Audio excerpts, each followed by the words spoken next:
I stood at the back of the conference room, watching as my father's attorney slid the inheritance documents across the polished mahogany table toward my sister Meredith. $52 million. The entire family fortune, built over 3 generations, and all of it now belonged to her. My father sat beside her, his hand resting protectively on her shoulder, as he had done since we were children. Before we jump back in, tell us where you're tuning in from, and if this story touches you, make sure you're subscribed, because tomorrow I've saved something extra special for you. When his eyes finally met mine, there was no apology in them, only cold certainty. "Mavis," he said, his voice carrying that familiar tone of disappointment. "Meredith has always understood the importance of family legacy. She deserves this more than you ever could." What neither of them knew was that I had already discovered the truth about the money, about Meredith's secret dealings, and about the lies that had propped up our family name for decades. By tomorrow morning, they would understand exactly what I was capable of. The room felt suffocating despite its cavernous size. Floor-to-ceiling windows showcased the Manhattan skyline, a view my father had purchased to impress his clients and business partners over the years.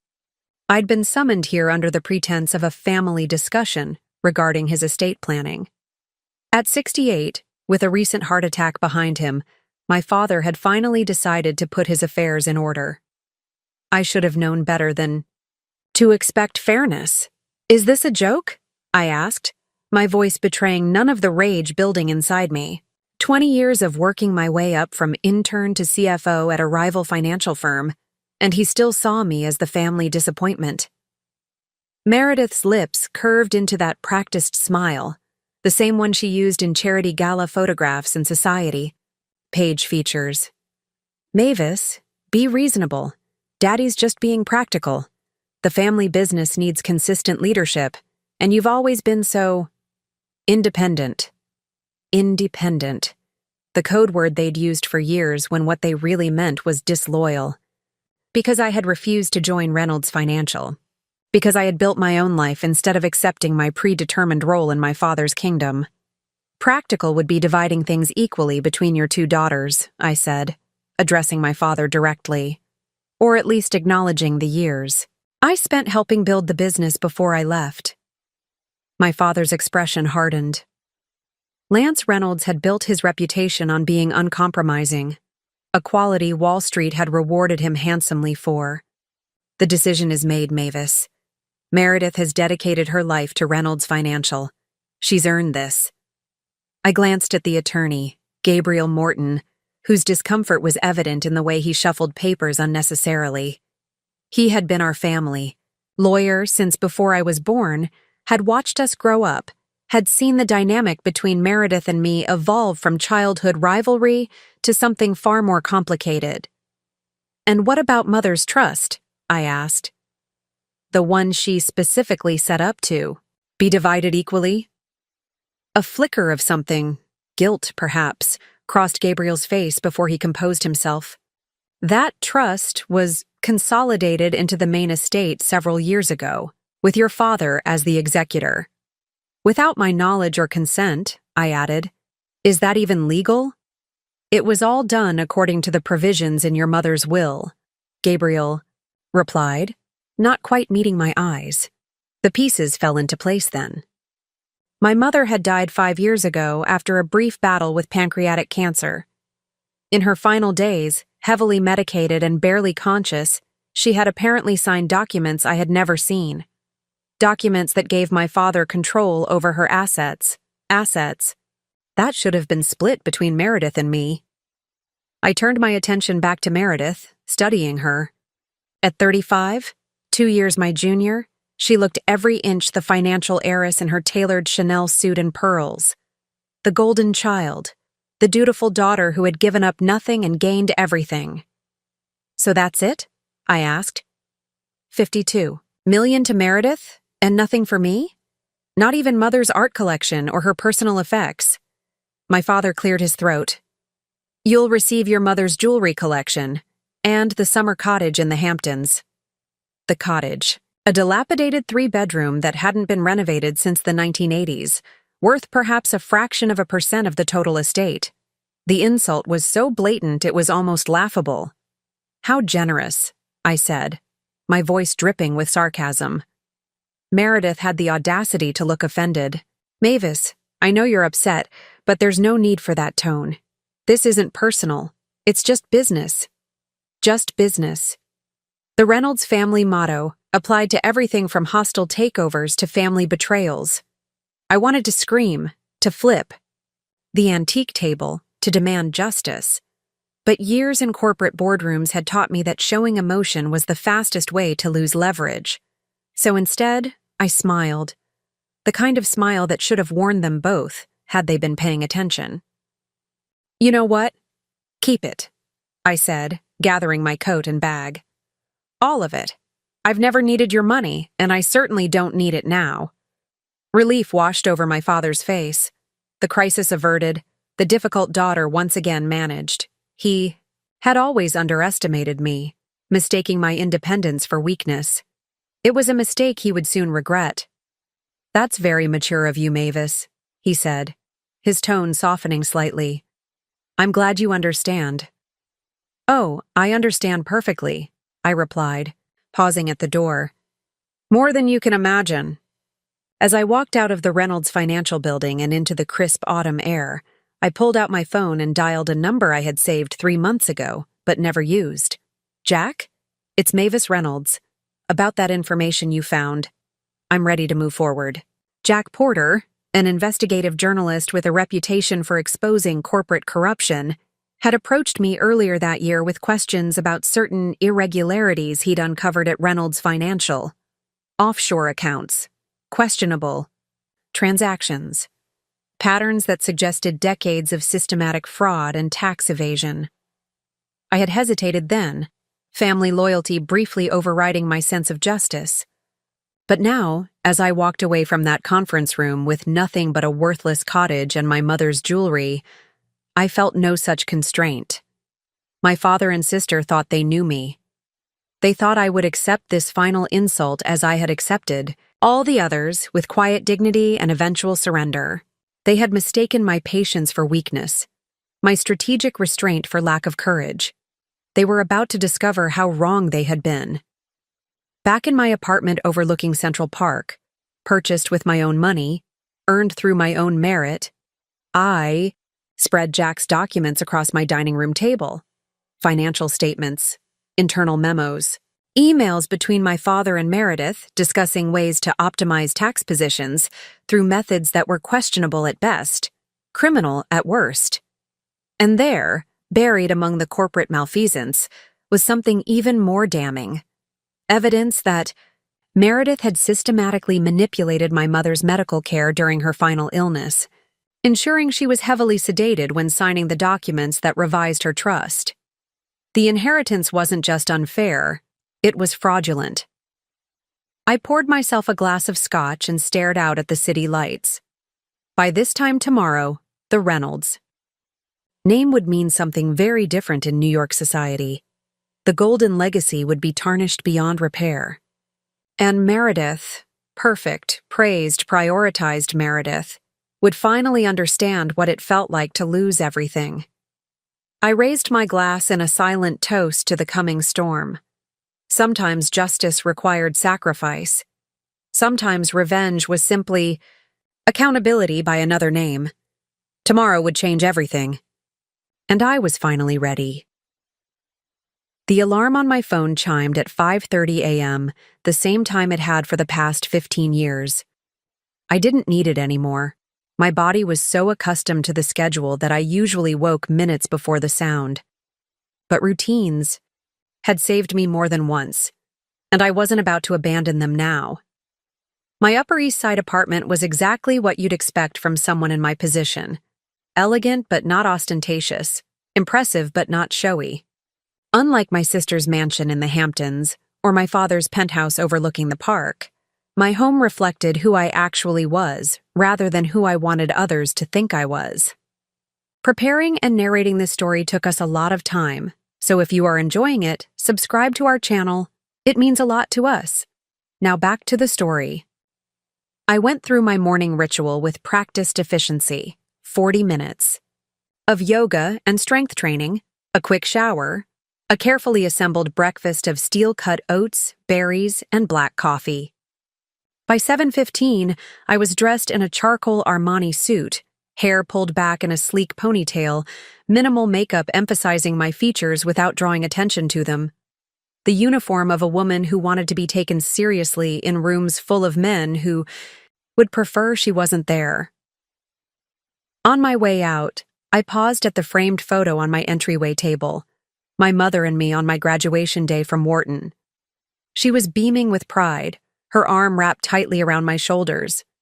It was one of the few times I remembered her standing up to my father, insisting on attending my graduation, despite his remarks about encouraging Mavis's rebellion. 2 weeks later, she had backed down again, reverting to the peacekeeper role she'd perfected over 30 years of marriage. "I'm finally doing it, Mom," I whispered to the photograph. "What you never could." The offices of Blackwood Capital were 32 floors above Madison Avenue, a testament to steel, glass, and ambition. As CFO, I had a corner office with views of the city that rivaled my father's, though I'd earned mine through merit rather than inheritance. My assistant, Joy, intercepted me as I stepped off the elevator, already briefing me on the day ahead. "The Hong Kong team sent over the final reports on the merger. Trey wants to review them with you before the board call at 11, and Angela..." Taylor from the Times called again. "She's pretty insistent about getting a comment from you about the Reynolds Financial quarterly results." I accepted the coffee Joy handed me, taking a sip of the perfectly prepared Americano. "Tell Angela I'm not available to comment on a competitor's earnings. Direct her to our PR team if she needs a quote about the sector generally." Joy nodded, making a note. "And what about the charity gala this weekend? Your sister's office called to confirm your attendance. Apparently she's receiving some kind of humanitarian award." The Reynolds' annual charity gala had been a fixture of New York's social calendar for decades. My father had started it 30 years ago as a tax write-off that doubled as a networking opportunity, but over time, Meredith had transformed it into her personal branding platform. Every year she selected a photogenic cause, donated an impressive-sounding sum, always less than what the event cost to produce, and positioned herself as New York's most compassionate heiress. "Tell them, I'll be there," I said, surprising Joy, who knew how I felt about these events. "In fact, see if we can upgrade to a platinum sponsorship table." "That's $50,000, Joy pointed out cautiously. "I'm aware. Make it happen." In my office, I closed the door and opened my laptop. I had 4 hours before I needed to present at the board meeting.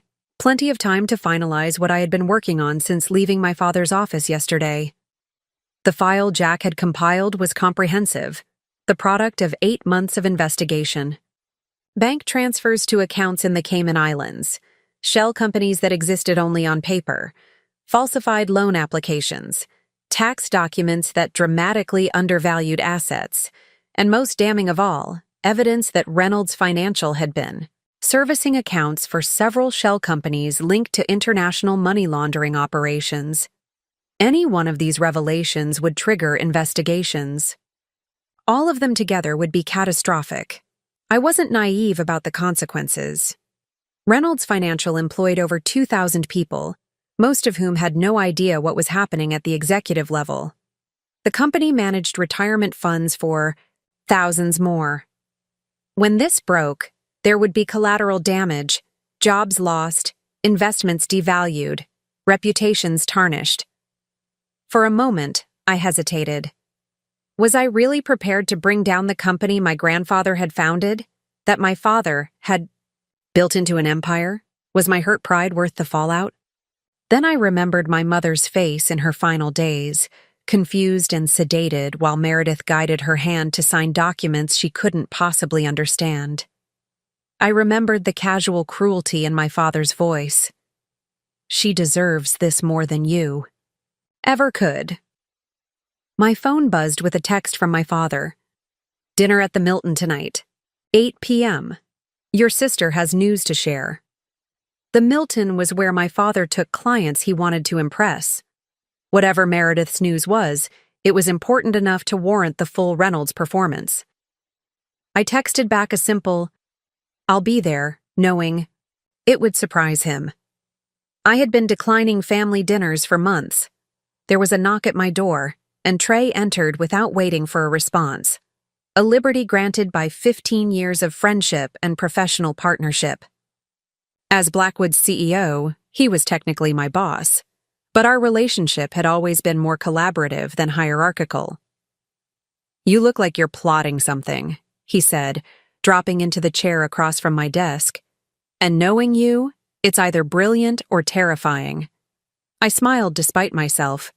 Trey had an uncanny ability to read me, a skill that had served us well when building Blackwood from a scrappy upstart to a legitimate competitor in the financial sector. "Can it be both?" I asked. "Usually is," he agreed, studying me with the intensity that had made him such a formidable negotiator. "This about the Reynolds thing? Joy mentioned your sister's office called." I had never told Trey the full story of my relationship with my family. He knew the broad strokes, that my father was Lance Reynolds, that my sister worked for the family business, that I had chosen a different path, but he didn't know about the decades of favoritism, the constant undermining, the systematic erasure of my contributions. "I found out yesterday that my father is leaving everything to Meredith," I said, keeping my voice neutral. "The company, the real estate holdings, the investment portfolios, all of it." Trey whistled low. "That's significant. And by significant, I mean shitty." I appreciated that he didn't offer empty platitudes or tell me family wealth didn't matter. Trey had grown up poor in South Boston. He understood better than most that money was power, and being denied your share was about more than just the dollars. "I'm handling it," I said simply. "I have no doubt," he replied, then hesitated. "Just be careful, Mavis. Family stuff can get messy fast." If only he knew how messy it was about to get. The Milton was exactly as I remembered it. Dim lighting, dark wood paneling, waitstaff that appeared and disappeared like well-dressed ghosts. The kind of restaurant where the menu had no prices because if you needed to ask, you couldn't afford it. My father had reserved his usual table in the back corner, positioned perfectly to see everyone while making it difficult for others to overhear. Image and privacy, the twin obsessions of the truly wealthy. I spotted them immediately. My father, commanding attention even in stillness, his silver hair perfectly coiffed, Rolex glinting under the soft lighting. Meredith, animated as she spoke, gesturing with manicured hands, and beside her, Luca Harrington, her husband of 7 years, handsome in that generic way that old money seemed to cultivate, like a Ken doll with better tailoring. The surprise was the fourth person at the table. Gabriel Morton, our family attorney, looking distinctly uncomfortable as he sipped his scotch. His presence confirmed my suspicion that whatever Meredith's news was, it involved legal matters. "Mavis," my father acknowledged as I approached, not bothering to stand. "You're late." I checked my watch. "Actually, I'm 3 minutes early." Meredith rolled her eyes slightly. "He means you should have been here 15 minutes ago to have drinks first. You know how Daddy feels about punctuality." I slid into the empty chair, nodding a greeting to Gabriel, who couldn't quite meet my eyes. "My apologies. Some of us had actual work to finish before dinner." The barb landed exactly as intended. Neither my father nor Meredith had ever worked a day in their lives by my definition of the term. My father had inherited Reynolds Financial from his father, and Meredith had been installed as VP of Client Relations immediately after college, a title created specifically for her that required little more than looking pretty at business dinners and remembering clients' children's names. "Always so serious," my father said dismissively, signaling for the waiter. "You'd think running someone else's company would be less stressful than running your own." I accepted the glass of Bordeaux. The waiter poured without comment. This was familiar territory. The subtle digs, the implication that my achievements were somehow lesser because I hadn't followed the prescribed path. "So what's the occasion?" I asked, looking directly at Meredith. Joy mentioned something about news. Meredith and Luca exchanged a glance, a private communication that ended with her giving a slight nod. "We wanted to share some exciting developments," Meredith began, her voice taking on the rehearsed quality she used for press interviews. "As you know, Daddy has been considering his legacy planning, particularly after his health scare last month." I took a sip of wine, letting the rich flavor settle on my tongue. "Yes, we covered that rather thoroughly yesterday." My father shot me a warning look, which I pointedly ignored. "Well," Meredith continued, "Luca and I have decided to honor Daddy's legacy in a special way. We're establishing the Reynolds Foundation, a philanthropic organization that will ensure the family name continues to represent excellence and compassion for generations." I noted the specific wording, the family name, not our family. The by distinction was subtle but clear. This wasn't about preserving our collective legacy. It was about cementing their control over the narrative. "How generous," I said. "And what exactly will this foundation focus on?" "We'll start with educational initiatives," Luca chimed in, his voice carrying that slight European accent he emphasized when trying to impress. Born in New Jersey to Italian immigrants, Luca had reinvented himself at boarding school, adopting the mannerisms and affectations of old money. Scholarships for underprivileged youth, funding for arts programs in public, schools, that sort of thing. All tax-deductible, of course, I noted. Gabriel cleared his throat. "The foundation will be funded initially with a significant endowment from your father, with additional assets transferred over time to minimize tax implications."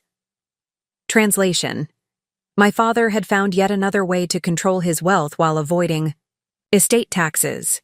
The foundation would allow him to maintain influence over the money even after death, with Meredith and Luca as the appointed stewards. "And who will serve on the board of this foundation?" I asked, already knowing the answer. "Myself, Luca, Daddy until he no longer wishes to serve, and several of our close friends," Meredith replied. "We thought it best to keep the decision-making intimate, to preserve the family vision." Family vision. Another carefully chosen phrase, meant to exclude me while pretending to honor some collective ethos. "I see," I said, swirling the wine in my glass. "And I assume yesterday's decision about the inheritance is related to this foundation?" My father set down his fork with a little too much force. "The foundation and the inheritance are separate matters, Mavis. Don't try to conflate them." "Are they, though?" I countered. "It seems like a convenient way to maintain control over assets while presenting the appearance of philanthropy. A tax strategy disguised as generosity. Meredith's perfect." Smile faltered slightly. "Why must you always be so cynical? This is about giving back, about making a difference." "Is it? Then why not establish it as a proper public charity with transparent governance? Why the closed board? Why the private control?" "Because we understand the Reynolds legacy," my father interjected, his tone sharpening. "We know what the family stands for." I leaned forward slightly. "And what exactly does the Reynolds family stand for, Father? What values are you so eager to perpetuate?" The tension at the table was palpable. Gabriel took a large gulp of his scotch, looking like he wanted to be anywhere else. "I think what your father means," Luca intervened smoothly, "is that family foundations require a unified vision. The Reynolds name carries weight in certain circles, and that influence can do tremendous good when properly directed." "By properly directed, you mean controlled by you and Meredith," I clarified. "Mavis, enough," my father snapped. "This dinner was meant to be a celebration, not another opportunity for you to air your grievances." I set down my glass carefully. "I'm simply trying to understand the full picture. After all, this is about our family legacy, isn't it? Or is it just about your legacy, Father?" Meredith sighed dramatically. This is exactly why we didn't include you in the foundation planning. You always have to make everything so difficult. Difficult, I repeated, feeling a familiar heat rise in my chest. Is that what you call asking questions? Seeking transparency? Expecting fairness? There is nothing unfair about any of this, my father said dismissively. The foundation will benefit many people. The fact that you can't see beyond your own interest just confirms what I've always known. Meredith understands the responsibilities of wealth in a way you never have. There it was again. The same sentiment he had expressed yesterday. Meredith deserves this more than you. The familiar refrain of my childhood, now codified into legal documents and tax strategies. I looked at each of them in turn. My father, secure in his righteousness. Meredith, self-satisfied and smug. Luca, calculating behind his practiced charm. And Gabriel, complicit through his silence. In that moment, any lingering doubts I might have had about my plan evaporated completely. This wasn't just about an inheritance anymore. It was about challenging a system of entitlement that had gone unchecked for too long. You know what? I said, my voice calm despite the anger coursing through me. You're right. I don't understand. Your vision for the Reynolds legacy. My mistake was thinking I had any place in it at all. I stood, dropping my napkin beside my barely touched plate. Mavis, don't be dramatic, Meredith huffed. Sit down and finish your dinner. I've lost my appetite, I replied.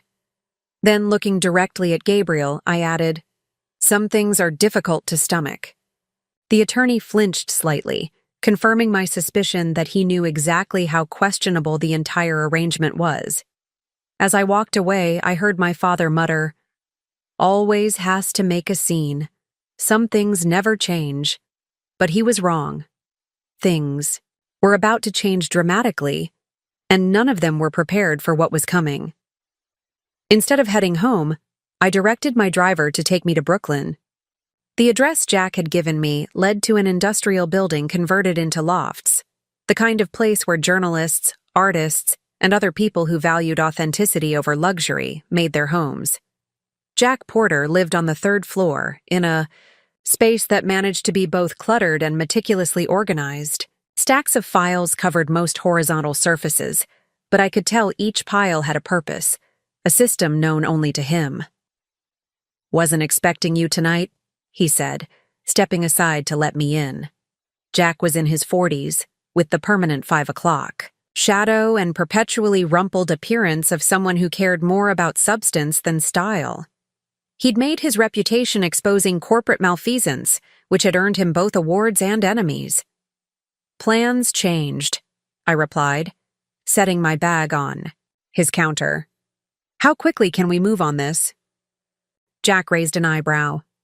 That depends on what moving on this means exactly. I've got enough for a solid series of articles, 3-part exposé, front-page material. But publishing means giving my editor a heads-up, legal review, fact-checking. We're talking at least a week, maybe 2. I shook my head. Too long. I need this to break by Saturday. Saturday? Jack looked genuinely surprised. That's 3 days from now. Why the rush? I hesitated, weighing how much to reveal. Jack and I had a transactional relationship. I had provided information about industry practices that helped with his previous investigations, and in return, he had dug into Reynolds Financial when I'd expressed concerns about their operations. But we weren't friends, and I wasn't in the habit of sharing personal motivations. The annual Reynolds Charity Gala is Saturday night, I said finally. Every power player in New York finance will be there, along with politicians, celebrities, and social media influencers. Maximum visibility. Jack studied me with the shrewd assessment that had likely served him well in his career. This isn't just about exposing corporate fraud, is it? This is personal. Does it matter? I countered. The evidence is solid. The wrongdoing is real. Whether I have additional reasons for wanting it exposed shouldn't change the journalistic value. He conceded the point with a slight nod. Fair enough. But bypassing the normal editorial process isn't my call. I'd need to convince my editor this is time-sensitive, that we risk being scooped if we wait. Tell her whatever you need to, I said. But make it happen. Jack ran a hand through his already disheveled hair. There's another option, but it's riskier. We could drop everything simultaneously. To select journalists at competing outlets, to financial regulators, to law enforcement. Create a tsunami of information that can't be contained or controlled. The idea had merit. Reynolds Financial had enough influence to possibly suppress or minimize a single outlet's reporting, but a coordinated release across multiple channels would be impossible to contain. Do it, I said. How much will it cost? Jack looked offended. I'm not asking for money. This is legitimate journalism, not a hit job. I'm not suggesting otherwise, I clarified, but expediting this will require resources. I'm offering to cover expenses, not pay for content. After some negotiation, we settled on an arrangement. Jack would work with trusted contacts to prepare a coordinated release for Saturday evening, timed to coincide with the height of the gala. I would cover the expenses needed to expedite the work, no strings attached regarding content. By the time I left Jack's loft, it was past midnight. The city had that peculiar quiet it only achieved in the small hours, not silent, never silent, but subdued. As my car navigated the nearly empty streets back to Manhattan, I felt a strange sense of calm. The decision had been made. The wheels were in motion. My phone buzzed with a text from Meredith. Your dramatic exit was unnecessary. Daddy is upset. Call him tomorrow. I deleted it without responding. Back in my apartment, I kicked off my heels and poured myself a finger of scotch. The events of the evening played through my mind, each condescending remark and dismissive glance fueling my resolve. The foundation was the final confirmation I needed. This wasn't just about my father playing favorites. It was about systematically erasing me from the family narrative while using the Reynolds name to shield questionable activities. My phone buzzed again. This time it was Trey. How'd dinner go? Should I have bail money ready? I smiled despite myself. Still free, but it was a close call. Talk tomorrow. I moved to my home office and opened my laptop. If Jack was going to deliver on Saturday, I needed to prepare for the aftermath. The exposé would be just the beginning. There would be regulatory investigations, possibly criminal charges, certainly civil lawsuits from investors and clients. Reynolds Financial would face an existential crisis, and I needed to ensure Blackwood Capital was positioned not just to weather the storm, but to benefit from it. I worked until nearly 3 a.m., drafting strategies for approaching Reynolds clients. After the news broke, preparing talking points for our PR team, and identifying key accounts to target. It wasn't enough to bring down my father's company. I wanted to build something better in its place. When I finally went to bed, exhaustion overrode the adrenaline that had been sustaining me. But sleep remained elusive.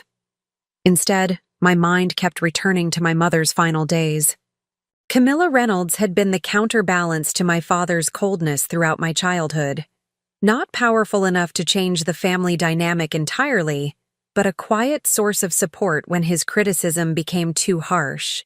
She had been the one to encourage my independence, to suggest that perhaps I could forge my own path, rather than fighting for a place where I wasn't wanted. Your father's world is so small, Mavis, she had told me once. He can only see value in things that reflect himself, but you were always meant for something different. In her final weeks, as cancer ravaged her body, she had asked to speak with me privately. But whenever I visited, she was either asleep or so heavily medicated she could barely focus. Meredith was always there, managing the nurses, controlling, access, making decisions about her care. By the time my mother died, whatever she had wanted to tell me remained unspoken. I had grieved her passing, but accepted it as the natural conclusion to a long illness.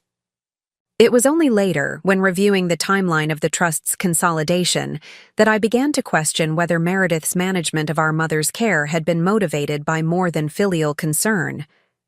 The documents my mother supposedly signed were dated just 3 days before her death, when, according to the nurse's logs I had obtained, she was receiving the highest doses of morphine and barely conscious. Morning came too quickly.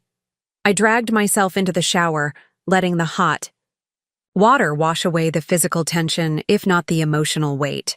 Today would be crucial, putting all the pieces in place while maintaining the appearance of normalcy. As I dressed for work, I allowed myself one moment of doubt. Was I really prepared to destroy everything my grandfather and father had built? To potentially implicate Meredith in criminal activity? To upend the lives of Reynolds' financial employees who had nothing to do with the corruption at the top? Then I remembered my father's words. She deserves this more than you. And Meredith's smug certainty. This is exactly why we didn't include you. The doubt vanished, replaced by cold determination. They had made their choices. Now they would face the consequences. The inequality between Meredith and me wasn't something that developed overnight. It had been carefully cultivated over decades, a garden of favoritism that my father had tended with meticulous attention.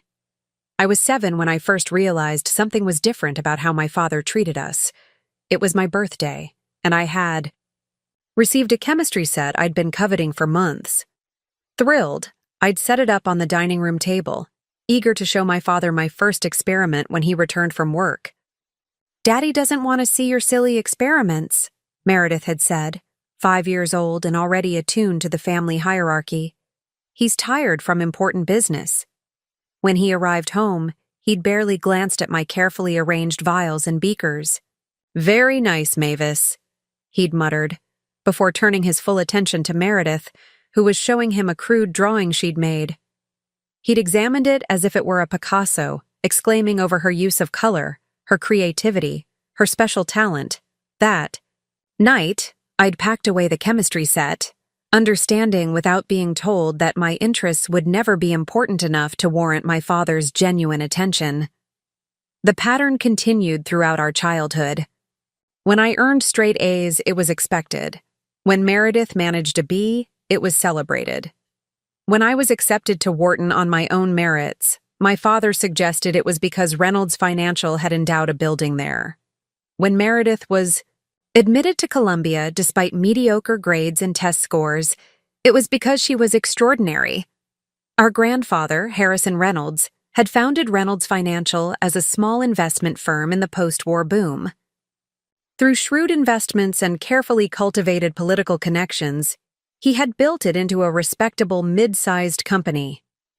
My father had taken over in the 1980s, capitalizing on deregulation and expanding aggressively.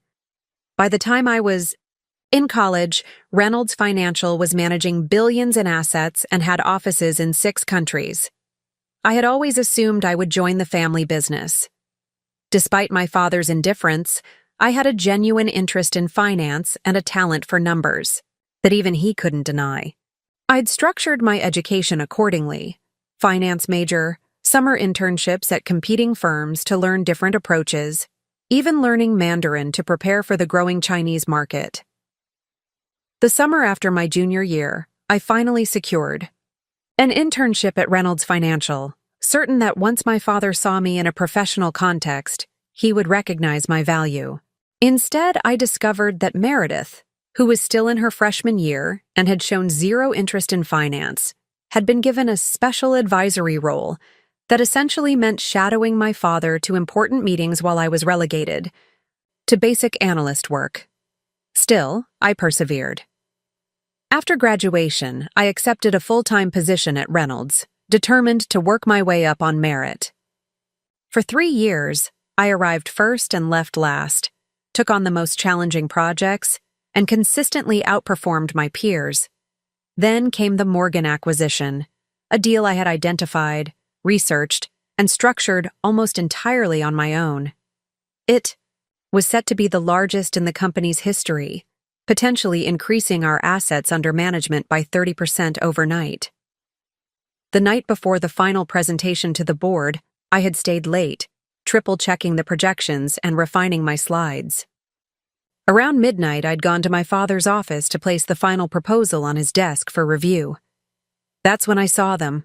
My slides, my projections, my deal structure, all with the header changed to Presented by Meredith Reynolds, Director of Strategic Acquisitions. A title that hadn't existed until that moment. A role created specifically to give Meredith credit for my work. When confronted, my father hadn't even bothered to deny it. The board responds better to Meredith, he had said simply. She has the charisma this kind of presentation needs. You're too technical, too detailed. You'll get internal credit, of course. I had resigned the next day. Within a week, I had accepted a position at Blackwood Capital, then a hungry upstart firm looking to disrupt the established players. Within 5 years, I had risen to CFO, helping transform Blackwood into a legitimate competitor to Reynolds Financial. My mother had been caught in the middle throughout it all. Camilla Reynolds had come from old money but little personal wealth. Her family's fortune had been largely depleted. By the time she came of age, she had been raised to be decorative and agreeable, to support her husband's ambitions and raise children who would continue the family legacy. She loved both Meredith and me, but in different ways. With Meredith, she shared shopping trips, charity, committee memberships, and the easy camaraderie of two women who understood and accepted their prescribed roles in society. With me, the connection was more complex, a mixture of bewilderment at my ambition and quiet pride in my refusal to accept limitations. Your father doesn't understand women like you, she confided once, after he had belittled my decision to turn down a prestigious finance fellowship in favor of a riskier position with greater responsibility. He thinks women should be like flowers, in a garden, beautiful, decorative, neatly contained. You're more like a vine that keeps climbing over the walls he tries to build around you. As my career flourished at Blackwood, my relationship with my family settled into a strained detente. I attended major holidays and significant events, endured my father's dismissive comments about our little competitor, and watched as Meredith was elevated to increasingly prominent positions at Reynolds Financial despite her limited qualifications. When my mother was diagnosed with pancreatic cancer, the fragile peace fractured further. Meredith immediately positioned herself as the primary caregiver, controlling access to our mother and information about her condition. My attempts to participate in her care were rebuffed with claims that I was too busy or that my presence upset Mother. In the final weeks, Meredith had moved into our parents' penthouse, ostensibly to provide round-the-clock support. My visits were restricted to specific hours, always with Meredith or a nurse present. My mother, increasingly sedated as the pain intensified, rarely managed more than a few minutes of lucid conversation. Only once did we have a moment alone, when Meredith stepped out to take a call. My mother had gripped my hand with surprising strength for someone so frail. "The safety deposit box," she had whispered urgently. "You need to check." Meredith had returned before she could finish, and by my next visit, my mother was barely conscious. She died 3 days later, without ever completing that crucial message. In my grief, I had forgotten about the interrupted revelation. It was only months later, going through personal papers, that I remembered and began searching for information about any safety deposit box my mother might have maintained. After weeks of discreet investigation, I discovered she had indeed kept a box at First Manhattan Bank for over 30 years. But when I tried to access it as her daughter and presumed heir, I was informed that the box had been emptied 2 days after her death by Meredith, who had presented documentation naming her as the authorized representative. Whatever my mother had wanted me to find was gone, and Meredith had made sure I would never know what it was. Until now. Because what Meredith didn't realize was that banks keep records, and Jack Porter had sources in banking who owed him favors, and one of those sources had provided a detailed inventory of the box's contents as recorded when it was opened. Among those contents, a USB drive labeled Reynolds Financial Contingency, and a sealed envelope addressed to me in my mother's handwriting, items I had never seen, information that had been deliberately kept from me. Another piece of my inheritance stolen by my sister. My mother, it seemed, had left me something after all, and Meredith had made sure I never received it. The next morning, I called the one person who had known my mother longer than anyone else, her college roommate and lifelong friend, Angela Winters. Angela had never quite fit into my parents' social circle. A literature professor at NYU with a penchant for brutal honesty, she had maintained her friendship with my mother despite my father's thinly veiled disapproval. She had been a fixture at holidays when I was young, though her visits had become less frequent as my father's control over the family tightened. We met at a small cafe in Greenwich Village, far from the midtown haunts frequented by the Reynolds' social set. At 72, Angela remained striking. Silver hair cut in a sharp bob, vibrant scarves, and the kind of posture that came from decades of commanding lecture halls. "You look terrible," she said by way of greeting, studying me over, the rim of her espresso cup. "Though I suppose finding out you've been disinherited would do that to anyone." I raised an eyebrow. "How did you know about that?" "Your father called me," she replied, surprising me. "Wanted me to talk some sense into you after your dramatic exit from dinner. Seems to think I still have some influence over you, Reynolds. Women." "And what did you tell him?" A small smile played at her lips. "That he was a patriarchal dinosaur who deserved whatever was coming to him." I couldn't help but laugh. Angela had never been intimidated by Lance Reynolds, a quality that had probably sustained her friendship with my mother all those years.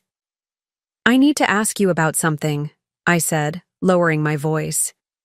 "Did my mother ever mention a safety deposit box to you? Something she kept separate from my father's knowledge?" Angela's expression shifted subtly. "Camilla had her secrets. We all do, especially women married to controlling men." She stirred her coffee slowly. "What have you found out?" I explained about the interrupted conversation, the discovery of the box, and Meredith's swift removal of its contents after our mother's death. Angela was quiet for a long moment. "Your mother started keeping that box around the time your grandfather died," she finally said. "I helped her set it up. Harrison had pulled her aside at the funeral, told her something that left her shaken. She never shared the specifics with me, but she began collecting documents, making copies of certain files from your father's home office." "What kind of documents?" "Financial records mostly. Board minutes, correspondence with certain clients." Angela shrugged. "I'm an English professor, Mavis. The details meant nothing to me." But Camilla was worried about your father's business practices, about what would happen if certain things came to light. My heart raced. This confirmed what I had suspected. My mother had been gathering evidence, creating a record of Reynolds' Financial's questionable activities, and she had wanted me to have that information. "Why me?" I asked. "Why not Meredith?" Angela's laugh was sharp. "Meredith is your father's daughter in every way that matters. Camilla loved her, but she harbored no illusions about her character." She reached across the table, covering my hand with her own. "You were always the one she trusted to do the right thing, even when it was difficult. Especially when it was difficult." I swallowed against the sudden tightness in my throat. Did she know? About what Meredith might do? "Your mother was dying. Not blind," Angela said bluntly. "She saw how Meredith hovered, how she managed access, how she whispered with your father when they thought Camilla was sleeping. She knew something was happening, even if she couldn't stop it. A wave of grief washed over me, not just for my mother's death, but for her awareness in those final days, her desperate attempt to warn me, to arm me with the truth." "Thank you," I said, gathering my composure. This helps more than you know. Angela studied me intently. You're planning something, aren't you? Something that will upset the careful world Lance and Meredith have constructed. I didn't deny it. They've made their choices. Now they'll live with the consequences. Good, she said simply. Camilla would approve. Back at the office, I found Trey waiting in my office, feet propped on my desk as he scrolled through his phone. Make yourself at home, I said dryly, removing his feet with a gentle push. Already did, he replied, unperturbed. You've got the better view. He pocketed his phone, his expression turning serious. So, are we going to talk about why you've been meeting with Jack Porter? Or should I pretend I don't know about that? Shouldn't have been surprised that Trey knew. Despite his casual demeanor, he maintained an extensive network of contacts throughout the industry. Nothing significant happened in New York finance without him hearing about it eventually. It's complicated, I hedged. It's about Reynolds, he countered. And whatever you've got planned is happening soon, judging by the urgency of your meetings. I sighed, closing the door to ensure privacy. Reynolds Financial is about to face some significant challenges. I'm making sure we're positioned to weather the fallout. Trey's eyes narrowed. What kind of challenges are we talking about? Regulatory? Legal? Public relations disaster? All of the above. He whistled low. And you know this because I've been gathering evidence of their wrongdoing for months, I admitted. And now I'm making sure that evidence reaches the right people. Trey was quiet for a moment, processing. This is about more than business competition, isn't it? This is personal. Does that matter? It matters if it clouds your judgment, he said bluntly. Look, I've got no love for Reynolds Financial or your father. The man's an egotistical asshole who treats most of the industry like peasants beneath his notice. But scorched earth tactics have a way of burning the person holding the match. His concern was valid. Trey wasn't just my boss. He was the closest thing I had to a true ally in this industry. We had built Blackwood together, transforming it from a niche player to a legitimate force. He deserved honesty. My father is leaving. Everything to Meredith, I explained. The company, the properties, the investments, all of it. And they've been systematically engaged in financial fraud, tax evasion, and possible money laundering for years. My mother knew, tried to warn me before she died, but Meredith made sure that warning never reached me. Trey's expression darkened. Are you sure about the criminal activity? That's not something you throw around lightly. I'm sure, I said firmly. Jack has verified everything independently. This isn't speculation or sour grapes. It's documented fact. He nodded slowly. All right. If you're sure, I'm with you. But we need to be strategic about this. If Reynolds Financial implodes, it will send shockwaves through the entire industry. We need to protect our clients, our assets. I've already started working on contingency plans, I assured him. Detailed briefs for our legal team, talking points for client calls, liquidity projections for market volatility.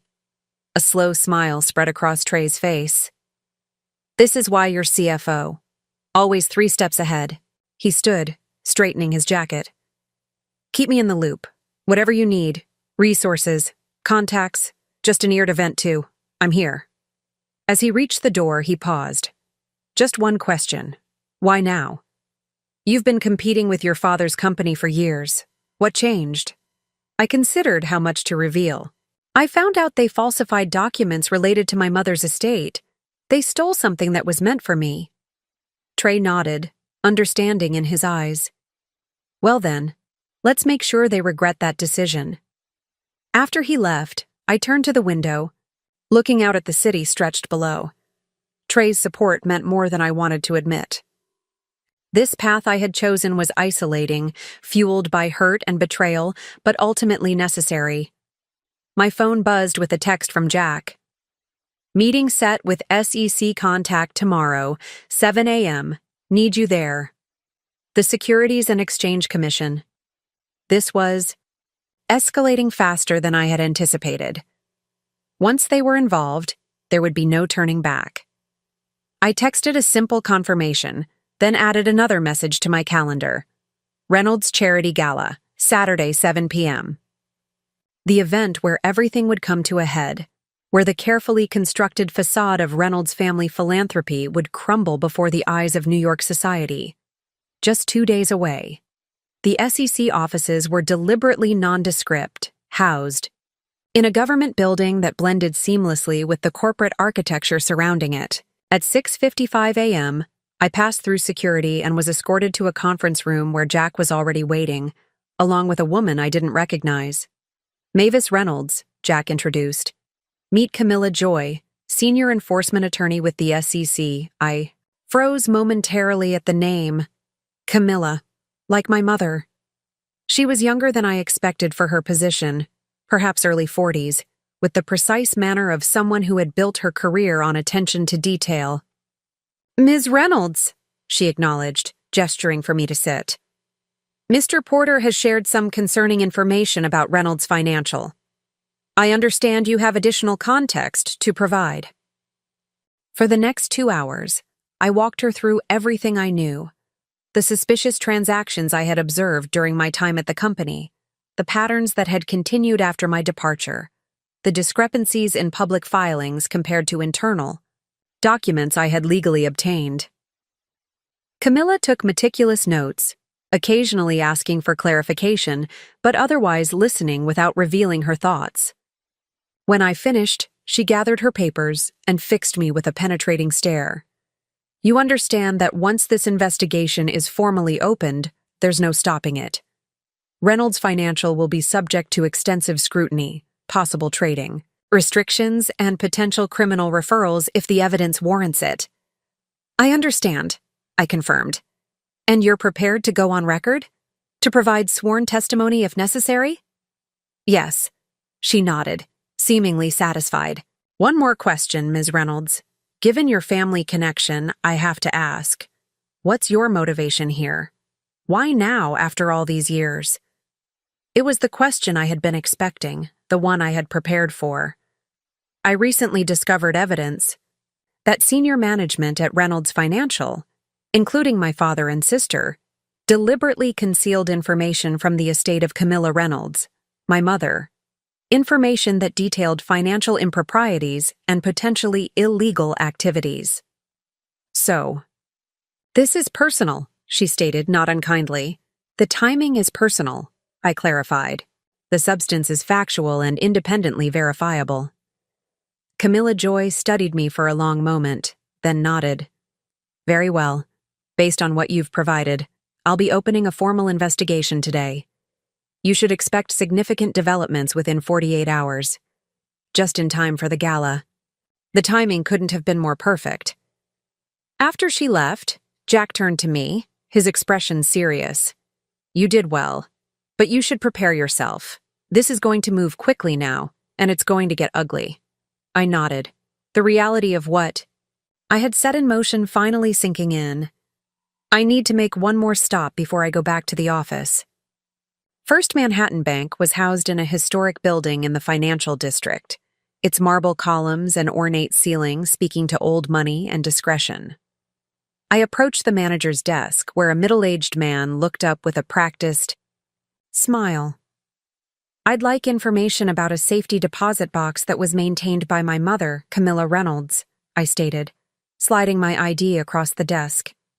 His smile faltered slightly. I'll need to check our records. One moment, please. While he typed, I surveyed the ornate lobby, wondering how many times my mother had stood in this very spot, depositing her secret evidence, building her case against my father one document at a time. Ah, yes, the manager said, looking up from his screen. Box 4721. It was closed approximately 5 years ago, shortly after Mrs. Reynolds' passing. Do you maintain records of what was in the box when it was closed? I asked, keeping my voice neutral. He hesitated. We do keep an inventory, for security purposes, but I'm afraid I can't share that information without proper authorization. I slid a document across the desk. A court order I had obtained through expedited legal channels, authorizing me to access all records related to my mother's accounts as part of an estate review. The manager examined it carefully, then nodded, reluctantly. "Please wait here." He returned 10 minutes later with a sealed envelope. "This is the inventory record from when the box was closed, along with copies of the identification provided by the person who emptied it." I thanked him and took the envelope to a private consultation room the bank provided for customers. Inside, I found exactly what I expected: a detailed list of the box's contents and a photocopy of Meredith's driver's license. The inventory confirmed what Jack's source had indicated: a USB drive, an envelope addressed to me, various financial documents, and something I hadn't known about: a small journal with my mother's monogram, all of it now in Meredith's possession. All of it deliberately kept from me, but the inventory provided something else: the serial number of the USB drive. A small detail, easily overlooked, but potentially crucial. I immediately called Jack. "I need you to find something," I said without preamble. "A USB drive with this serial number." I read it to him carefully. "It was last in my sister's possession 5 years ago." "That's a needle in a haystack," Jack objected. "Even if it still exists, how would I possibly track it down?" "Because my sister never throws anything away," I explained. "She's pathologically incapable of discarding potential leverage. That drive is somewhere in her possession, either at her home or in her office at Reynolds Financial." "And you expect me to what? Break in and steal it?" he asked incredulously. "No," I said. "I expect you to use those investigative journalist skills you're so proud of. Find someone who has access, a housekeeper, an assistant, someone who can legally be in those spaces." "Even if I could," Jack said, "why risk it? We already have enough evidence to trigger the SEC investigation."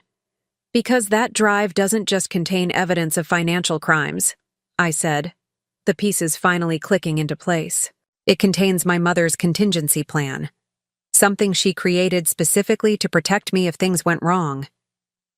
I couldn't explain how I knew this with certainty, but the conviction was unshakable. My mother, always careful, always watching, had created a failsafe, and she had intended for me to have it. "I'll see what I can do," Jack finally agreed. "But I make no promises." As I left the bank, my phone rang with an unfamiliar number. Normally I would let it go to voicemail, but something compelled me to answer. "Ms. Reynolds, this is Gabriel." "Morton." The family attorney's voice was strained, anxious. "I need to speak with you, in person. It's about your mother's estate." My pulse quickened. "I'm listening." "Not over the phone," he insisted. "Please. It's important." We arranged to meet at a small coffee shop halfway between our offices, neutral territory, away from both Reynolds Financial and Blackwood Capital. Gabriel was already there when I arrived, nervously turning a paper cup in his hands. He looked like he hadn't slept, his usually immaculate appearance slightly disheveled. "Thank you for coming," he said as I sat across from him. "I've been struggling with this decision for years, but after the meeting about the foundation, I can't in good conscience remain silent any longer." "What decision?" I asked, studying him carefully. He reached into his briefcase and withdrew a sealed envelope, yellowed slightly with age. My name was written on it in my mother's distinctive handwriting. "Your mother gave this to me a week before she died," Gabriel explained, his voice barely above a whisper. "She made me promise to give it to you if anything happened to her will or trust. She was concerned about certain pressures being exerted by your father and sister." I stared at the envelope, hardly daring to believe what I was seeing. "And you've kept it all this time? Despite knowing her concerns were valid?" Gabriel had the grace to look ashamed. "Your father has been my client for 30 years. I convinced myself I was bound by attorney-client privilege, that the changes to the trust were legally executed, if ethically questionable. What changed? He met my eyes directly for the first time. I saw your face when they announced the foundation, the same foundation your mother specifically didn't want created because she knew it would be used to shield certain activities from scrutiny. He pushed the envelope toward me. I should have given you this years ago. I'm sorry. With slightly trembling hands, I took the envelope, the letter my mother had wanted me to have, the one Meredith had ensured never reached me. Whatever was inside could change everything. I waited until I was alone in my office, door locked, blinds drawn, before opening my mother's letter. The paper inside was crisp and expensive, the kind my mother always used for important correspondence. Her handwriting was steady, showing no signs of the illness that would soon claim her life. My dearest Mavis, if you're reading this, then my fears have been realized. I've asked Gabriel to deliver this letter only if something happens to alter the provisions of my trust, provisions I've carefully established to ensure you receive your fair share of what I leave behind.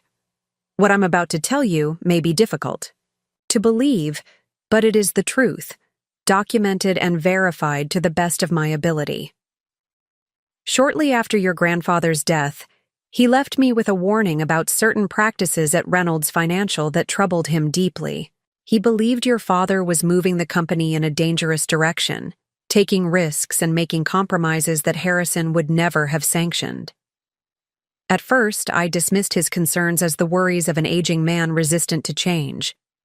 But, as the years passed, I began to notice discrepancies, conversations that ended abruptly when I entered a room, documents hastily concealed, unusual patterns in the family finances. When you joined Reynolds Financial, I hoped you might see what I was seeing might help guide the company back toward ethical practices. Instead, I watched as you were systematically undermined, your contributions dismissed, your potential squandered. I began collecting evidence, financial statements, board minutes, correspondence that suggested increasingly questionable activities. The more I discovered, the more concerned I became, not just for the company's future but for our family's legacy, and most importantly for you. Meredith has always been your father's daughter, willing to compromise principles for advancement, to sacrifice integrity for approval. But you, Mavis, you have always been different, stronger, more principled, more like Harrison than Lance could ever be. I've placed the evidence I've gathered in a safety deposit box at First Manhattan Bank. The key is enclosed with this letter. Should anything happen to me, this information belongs to you. Use it as you see fit, but know that whatever you decide, I trust your judgment implicitly. There is one more thing you should know. Harrison left a provision in the original company charter, one that few remember. In the event of criminal malfeasance by the CEO, control of the company reverts to the board, with preference given to any qualifying family member who was not implicated in the wrongdoing. You are that family member, Mavis, the only one with both the qualifications and the integrity to lead Reynolds Financial out of whatever trouble Lance has created. I'm sorry for not being stronger, for not challenging your father more directly during my life. Perhaps if I had, things would be different now. But I hope this final act might help balance the scales that have been unfairly weighted against you for too long. With all my love, Mother enclosed with the letter was a small key, presumably to a new safety deposit box my mother had established before her death, one that Meredith didn't know about. I read the letter 3 times, my mind racing.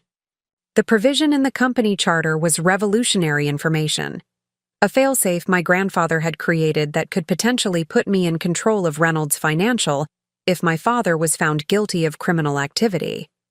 But the key, what did it open?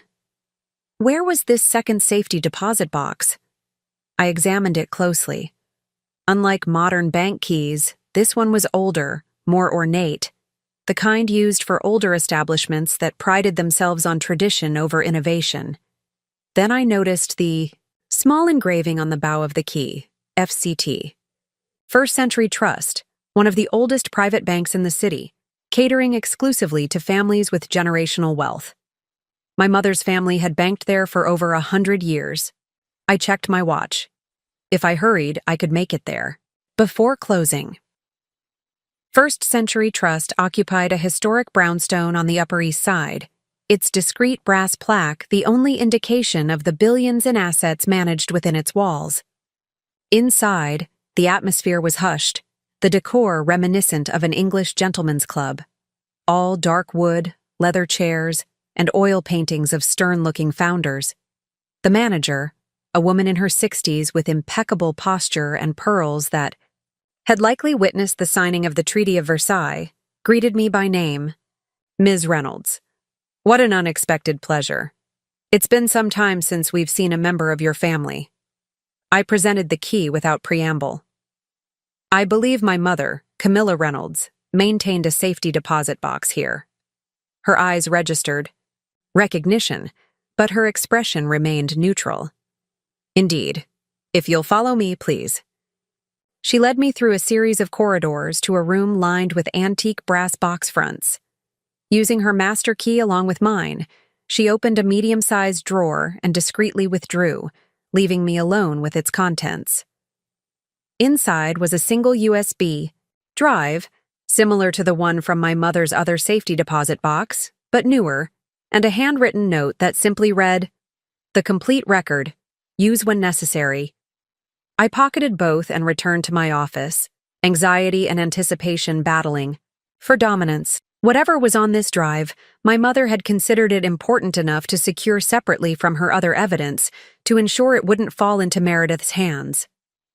With trembling fingers, I inserted the drive into my laptop, holding my breath as the files populated on my screen. There were dozens of them, meticulously organized by date and category. The first folder contained financial statements, both the public versions filed with regulators and the actual internal figures, showing dramatic discrepancies. Another held emails between my father and several clients whose names I recognized from investigations into international money laundering operations. But it was the third folder that made my blood run cold.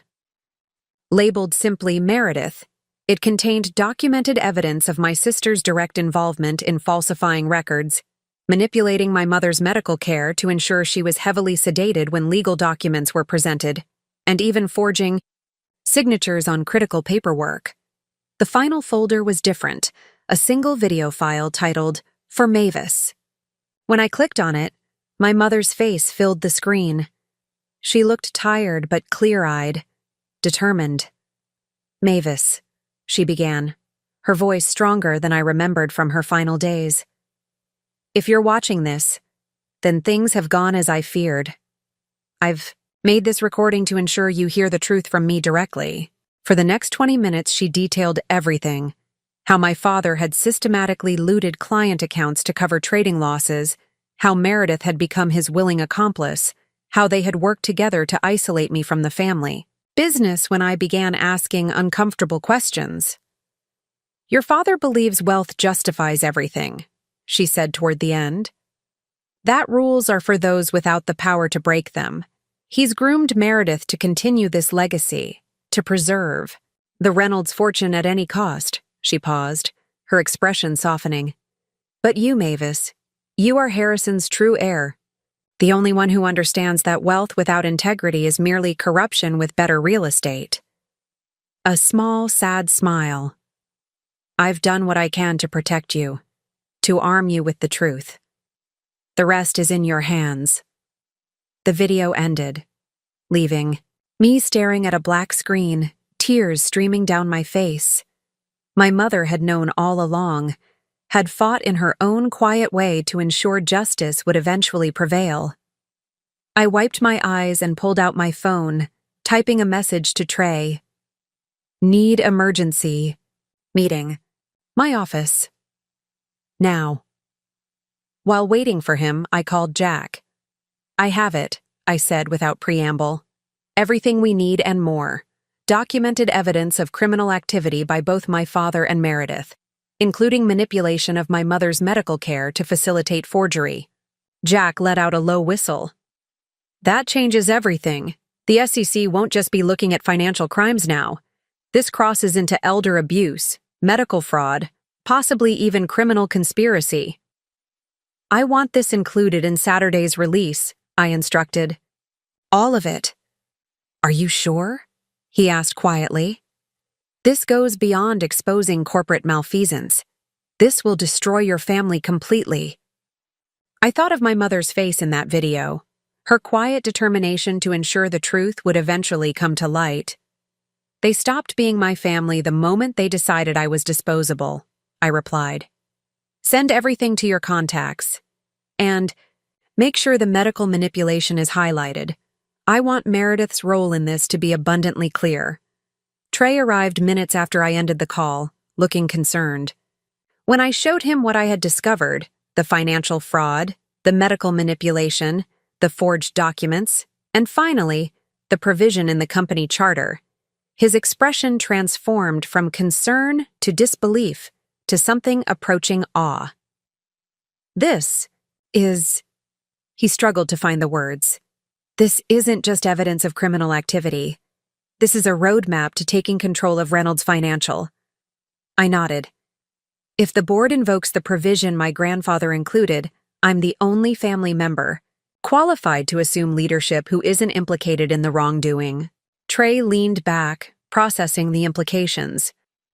You could end up running both Blackwood and Reynolds. That's not my goal, I clarified. I want justice, not an empire. But I won't deny that the possibility of reclaiming my grandfather's company, of restoring it to ethical operation, has a certain poetic justice to it. So what's the plan? Trey asked, his expression now focused, strategic. We've got less than 48 hours until the gala.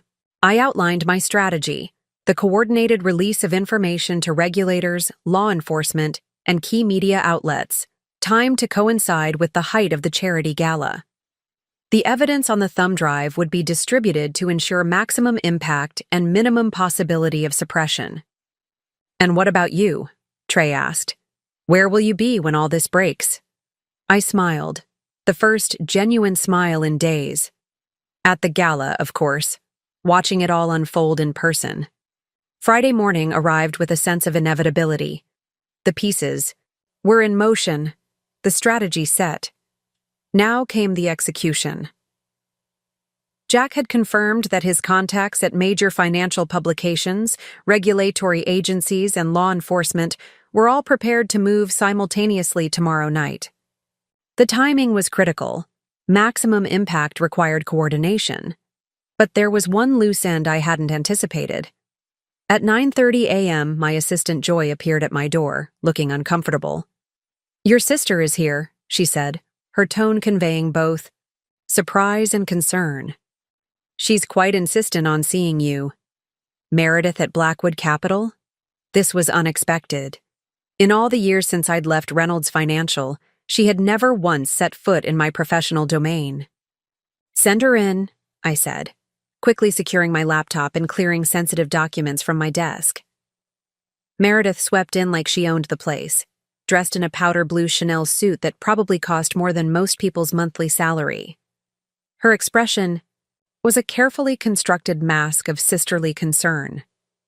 Mavis, she began, accepting the seat I gestured to. I've been worried about you since dinner the other night. You seemed upset.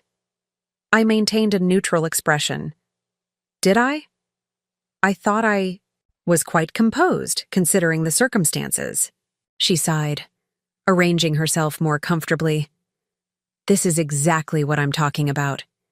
You've always taken everything so personally. The inheritance, the foundation. These are business decisions, not emotional ones. Disinheriting your daughter and sister is absolutely personal, I countered. Let's not pretend otherwise. Daddy is just trying to protect the Reynolds legacy, she insisted. You've never shown the same commitment to the family name that I have. I almost laughed at the irony. Is that what you call it? Commitment to the family name?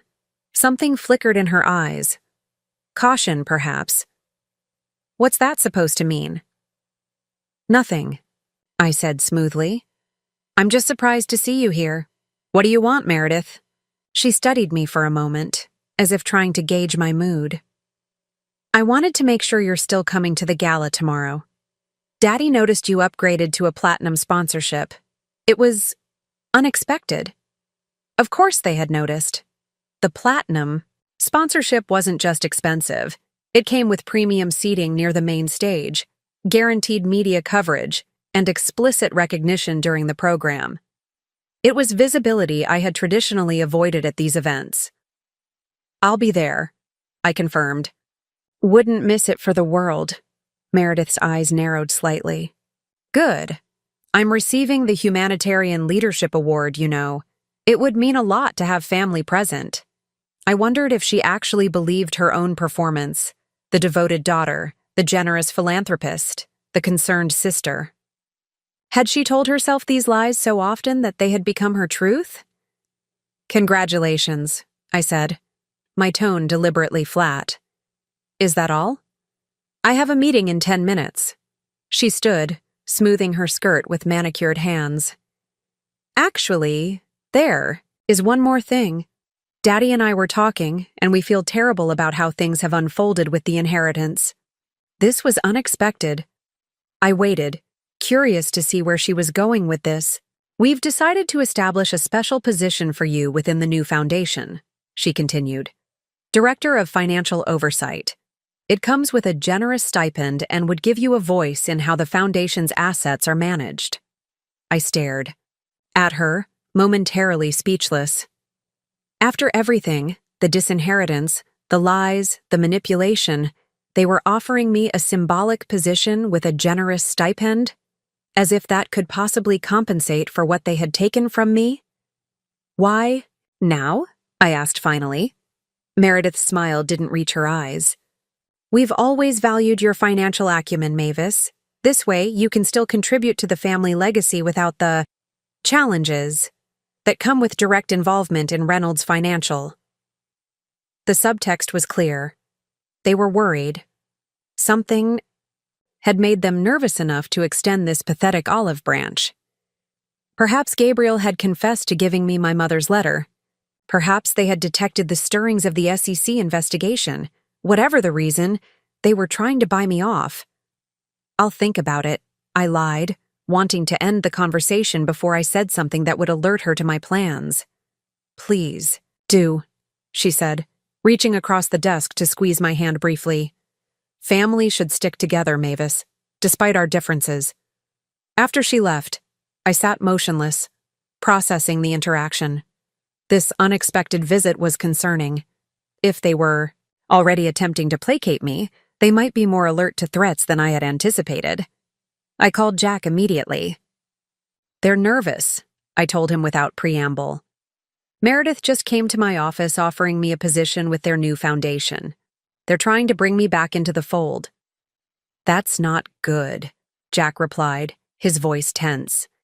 If they're reaching out like this, they might suspect something's coming. We should accelerate the timeline. No, I said firmly. We stick to the original plan. The gala is the perfect moment. They'll be surrounded by the very people they've been trying to impress for years. Maximum visibility, maximum impact. If you're sure, he said, sounding unconvinced. But be careful. People like your father and sister can be dangerous when cornered. After ending the call, I received an email from Gabriel Morton, the subject line simply urgent. The message was brief. They know I spoke with you. Proceed with caution. Will not be at gala. So Gabriel had been questioned. That explained Meredith's sudden appearance and the transparently inadequate peace offering. My father and sister were scrambling, trying to neutralize what they perceived as a potential threat. I forwarded the email to Jack and Trey, then made a decision. If my family was already on alert, I needed to ensure they had no reason to suspect the scale of what was coming. I needed to lull them into a false sense of security. I picked up my phone and called Meredith. I've thought about your offer, I said when she answered. I'm interested, but I'd like to discuss the details further. Perhaps at the gala tomorrow? The relief in her voice was palpable. That's wonderful, Mavis. Yes, we can absolutely talk tomorrow. Daddy will be so pleased. I'm sure he will, I replied, keeping my tone neutral. See you tomorrow night. Next, I called Joy into my office. I need you to clear my schedule for the afternoon and contact that personal shopper we've used for client gifts. I need a gown for tomorrow night, something memorable. If I was going to witness my family's downfall, I intended to look spectacular doing it. The remainder of the day passed in a blur of preparations. I reviewed the final evidence package Jack had assembled, confirmed the timing of the coordinated release with Trey, and arranged for additional security at Blackwood's offices as a precaution. By evening, everything was set, except for one final detail. At 7 p.m., I made my way to a small restaurant in the West Village, where Angela Winters was waiting. I had called her earlier, asking if she would accompany me to the gala. As my mother's closest friend, her presence would have symbolic significance that wouldn't be lost on my father. You look exhausted, she noted as I slid into the seat across from her. But determined. You found something in that safety deposit box, didn't you? I nodded, keeping my voice low despite the privacy of our corner table. Everything. Mother documented it all. The fraud, the manipulation, even Meredith's involvement in altering her medical care to facilitate the document forgery. Angela closed her eyes briefly, pain crossing her features. I knew she was gathering evidence, but I had no idea about the medical manipulation. That's monstrous. It gets worse, I said, and explained about the video my mother had recorded, the direct testimony about what she had witnessed and suspected. By the time I finished, Angela's expression had hardened into something fierce. What can I do? Come with me tomorrow night, I said. Be there when it all comes to light. She reached across the table, covering my hand with hers. Camilla would be proud of you, Mavis. This isn't just about your inheritance anymore. This is about justice. Justice, I echoed. The word felt right. This wasn't merely revenge. It was accountability, long overdue. As I returned home that night, a text arrived from an unknown number. Package delivered to all parties. Set for synchronized release at 9 p.m. tomorrow. No stopping it now. Jack's confirmation. The evidence was now in the hands of journalists, regulators, and law enforcement, scheduled for automatic release during the height of the gala. The moment when my sister would be accepting her Humanitarian Leadership Award. I slept surprisingly well that night, the calm that comes with certainty. Tomorrow would change everything, and I was ready. The day of the gala arrived with an unseasonable downpour that sent sheets of rain cascading down the glass walls of my apartment. Appropriate weather, I thought, for the storm I was about to unleash. Everything was in place. Jack had confirmed that all recipients had acknowledged receipt of the sealed evidence packages with instructions not to open them until precisely 9 p.m. Trey had positioned our legal team to handle the inevitable. Questions from clients and investors. Angela was prepared to accompany me as a living reminder of my mother's presence. Yet as I stood by the window watching the rain, an unexpected weight settled in my chest. Doubt, not about the justness of my cause, but about its cost. Once this was done, there would be no returning to whatever passed for normal in the Reynolds family. The bridges I was about to burn would leave nothing but ash. My phone rang, displaying Trey's name. Just checking in, he said when I answered. How are you holding up? I'm fine, I replied automatically. Bullshit, he countered, his tone gentler than his words. Nobody would be fine on the day they're about to expose their father and sister for financial crimes and medical fraud. I sighed, grateful for his candor. I keep thinking about the collateral damage, the employees who will lose jobs, the clients who will lose confidence, the extended family who will be tainted by association. That's not on you, Trey said firmly. That's on Lance and Meredith. They made these choices, created these vulnerabilities. You're just bringing them to light. No, I said. Intellectually, I know that. But emotionally, you're still a daughter, still a sister, even after everything they've done. He paused. It's okay to feel conflicted, Mavis. It would be weird if you didn't. After we hung up, I tried to focus on practical matters, reviewing talking points for the inevitable media inquiries, checking in with Jack about final preparations, confirming details with Angela about our arrival time.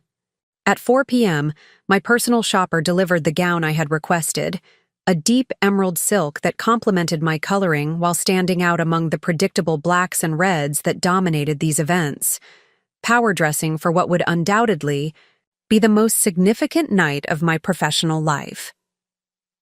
At 6:30, my car arrived to take me to Angela's apartment, where she was waiting in a striking silver ensemble that made her look like visiting royalty.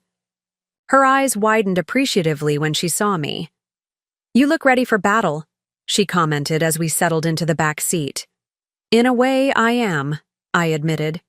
The Reynolds Charity Gala was being held at the Metropolitan Museum of Art, one of the few venues in the city grand enough to satisfy my father's ego.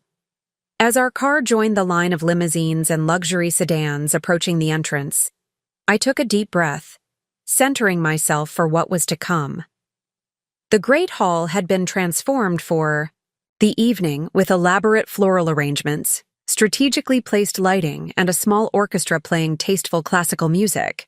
Waitstaff circulated with champagne and hors d'oeuvres, while New York's elite engaged in the ritualistic networking that was the true purpose of these events. Angela and I had barely entered when I spotted my father holding court near the main staircase, surrounded by the usual cadre of admirers and sycophants. His eyes met mine across the room, widening slightly in surprise at the sight of Angela beside me. He excused himself from his group and made his way toward us. "Mavis," he acknowledged, then turned to Angela with a carefully neutral expression. "Ms. Winters, it's been some time." "Lance," she replied coolly. "Still living in denial of reality, I see." His smile tightened. "I assume you're here as Mavis's guest? How unexpected." "Mother would have wanted her here," I interjected, given how close they were. A flash of something, annoyance, worry, crossed his features before the mask of civility returned. "Of course. Well, enjoy the evening. Meredith will be pleased you both made it." As he walked away, Angela squeezed my arm. "He's nervous. You can see it in how tightly he's holding his shoulders." I nodded, scanning the room for Meredith. I spotted her near the donation display, resplendent in a ruby-red gown that probably cost more than a middle-class family's monthly mortgage. Luca stood beside her, handsome and hollow in his tuxedo, like an expensive mannequin. I checked my watch, 7:45 p.m., just over an hour until everything changed. We made our way to our table, prominently positioned near the stage as befitting our platinum sponsorship. I recognized several faces among the other guests, board members from Reynolds Financial, major clients, the kind of wealthy philanthropists who attended these events more for visibility than charity. At 8:15, dinner was served, an elaborate multi-course affair designed to impress rather than satisfy. I ate mechanically, my mind focused on the countdown. Angela maintained light conversation with the others at our table, her academic credentials and sharp wit making her an unexpected hit among the finance-heavy crowd. At 8:45, my phone vibrated, with a text from Jack. "All systems go. Packages scheduled to open in 15 minutes. I excused myself to visit the restroom, needing a moment alone to prepare. In the elegant marble sanctuary, I stood before the mirror, studying my reflection. The woman who looked back at me appeared calm, composed, ready, but inside, my heart was racing. As I was about to leave, the door opened and Meredith entered. For a moment, We both froze, surprised by the encounter. Then her features arranged themselves into a smile that didn't reach her eyes. "There you are," she said. "I've been trying to catch you all evening. How are you feeling about our discussion yesterday?"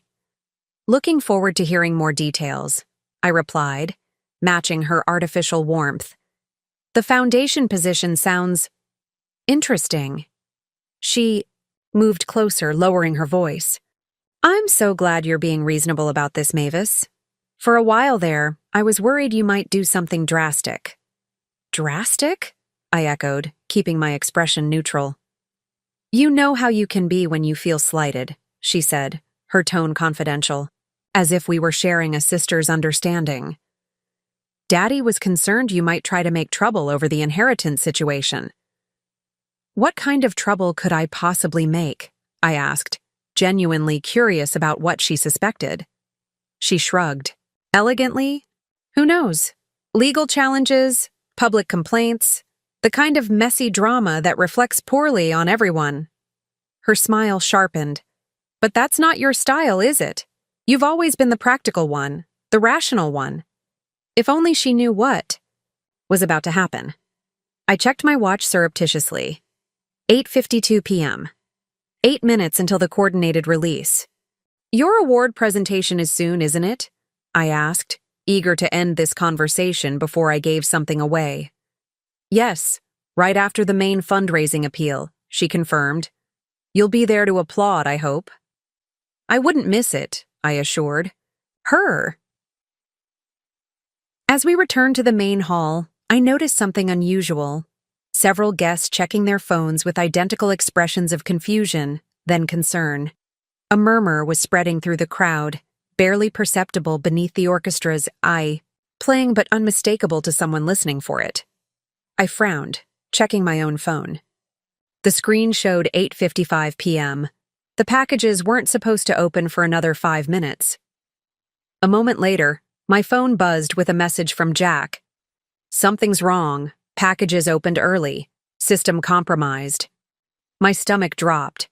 The carefully orchestrated release, timed to coincide with Meredith's award acceptance, was happening ahead of schedule.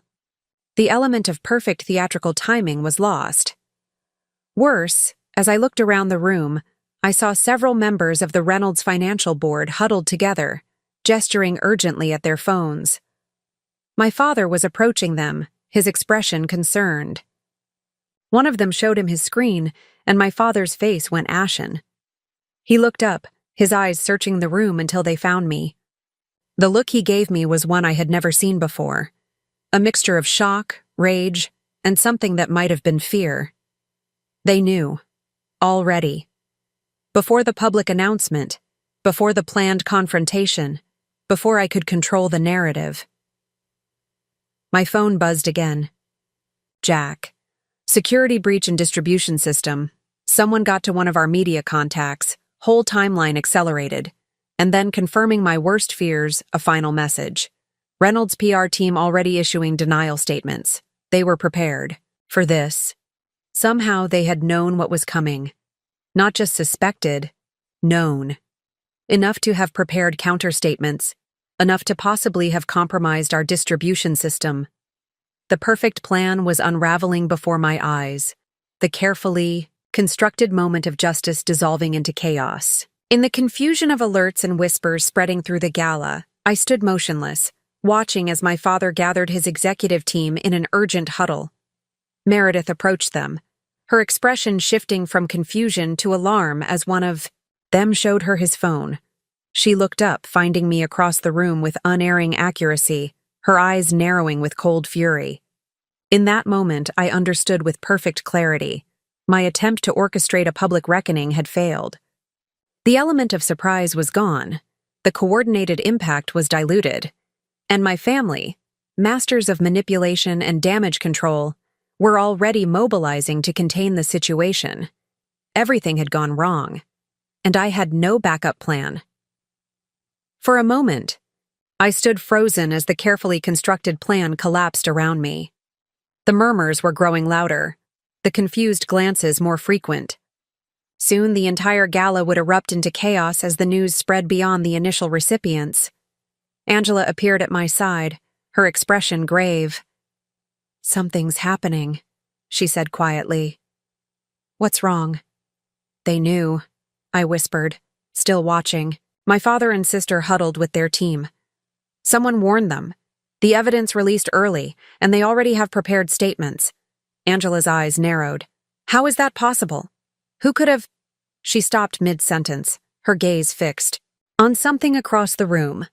I followed her line of sight and felt my breath catch. Gabriel Morton had just entered the gala, moving purposefully toward my father. Gabriel, who had claimed he wouldn't be at the event. Gabriel, who had warned me that my family knew we had spoken. Gabriel, who had access to every detail of the Reynolds family's legal affairs, and who had given me my mother's letter after 5 years of silence. "Oh my God," I breathed. It was Gabriel. He played both sides. Angela gripped my arm. "Mavis, you need to move quickly. If your family's prepared, they'll try to control the narrative. Once they do, it will be nearly impossible to wrest it back." She was right. Already, I could see my father speaking urgently into his phone while Meredith conferred with the Reynolds financial PR director. They would be crafting their defensive strategy, preparing to dismiss the evidence as fabricated, the accusations as the bitter revenge of a disinherited daughter. But they had made one critical miscalculation. They didn't know about the second thumb drive, the one my mother had hidden in the First Century Trust safety deposit box, the one containing her video testimony. My mother's face, her voice, her direct accusation of what my father and sister had done, that couldn't be dismissed as easily as documents that could be claimed as forgeries. I pulled out my phone and called Jack. "They knew," I said when he answered. "Gabriel Morton tipped them off." "Damn it," Jack muttered. "That explains the breach, but we still have most of the plan intact. The SEC, law enforcement, major financial publications, they all have the evidence. This isn't over. We need to accelerate the release of my mother's video," I told him. "Right now, before they can establish their counter-narrative." "Are you sure?" Jack asked. "That was supposed to be our second wave, after the initial reports created momentum." "We don't have that luxury anymore," I replied. "Send it now, to everyone." While Jack worked to distribute the video, I scanned the room for Trey. He had arrived. Separately, maintaining professional distance as we had agreed. I spotted him near the bar, already on his phone, likely dealing with the fallout from the early release. As I started toward him, a hand caught my arm. Meredith, her perfectly made up, face tight with fury. "What have you done?" she hissed, fingers digging into my skin. I met her gaze steadily, nothing that wasn't long overdue. "You think this little stunt will accomplish anything?" Her voice was low, controlled despite her obvious rage. "We have statements ready to go, lawyers standing by. By morning, this will be dismissed as the desperate attack of a disgruntled family member." "Perhaps," I acknowledged, "if all I had were documents and financial records." Something flickered in her eyes, uncertainty. "What are you talking about?" I leaned closer, lowering my voice. "Mother made a video, Meredith, before she died, detailing everything, the fraud, the manipulation of her care, the forged documents. Her testimony, in her own words." The color drained from Meredith's face. "You're lying." "Am I?" "Check your phone in about 2 minutes." I pulled my arm free and continued toward Trey, leaving Meredith standing stunned in my wake. When I reached him, his expression told me he was already aware of the shifting situation. "Gabriel?" he asked, simply. I nodded. "But we're countering with the video. Jack's distributing it now." Trey grimaced. "This is going to get ugly fast. Lance Reynolds isn't going to go down without a fight." "I'm counting on it," I replied. "The harder he fights, the more desperate he'll appear." Before Trey could respond, a strange hush fell over one corner of the room. I turned to see several people staring at their phones, expressions shocked. One woman had her hand over her mouth, eyes wide. It had begun. My mother's video was reaching its audience. Across the room, my father was still on his phone, oblivious to the new development. Meredith, however, was watching the spreading reaction with growing horror. Our eyes met briefly across the crowd, and for the first time in our adult lives, I saw something I had never expected: fear. My phone buzzed with a text from Jack, video going viral. News outlets picking it up.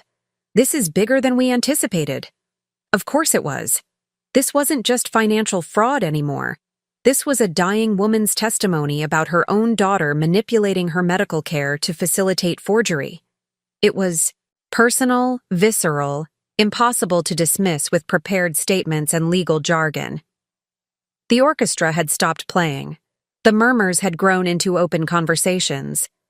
People were showing their phones to each other, expressions ranging from disturbed to outraged. I saw the exact moment my father realized something had changed. He lowered his phone, frowning at the strange behavior rippling through the gala. A board member approached him, showing him something on a screen. My father's face went from confused to stricken in an instant. He looked up, finding me in the crowd with the unerring accuracy that had always made me feel transparent as a child. But now, for the first time, I didn't shrink under his gaze. I met it evenly, without flinching.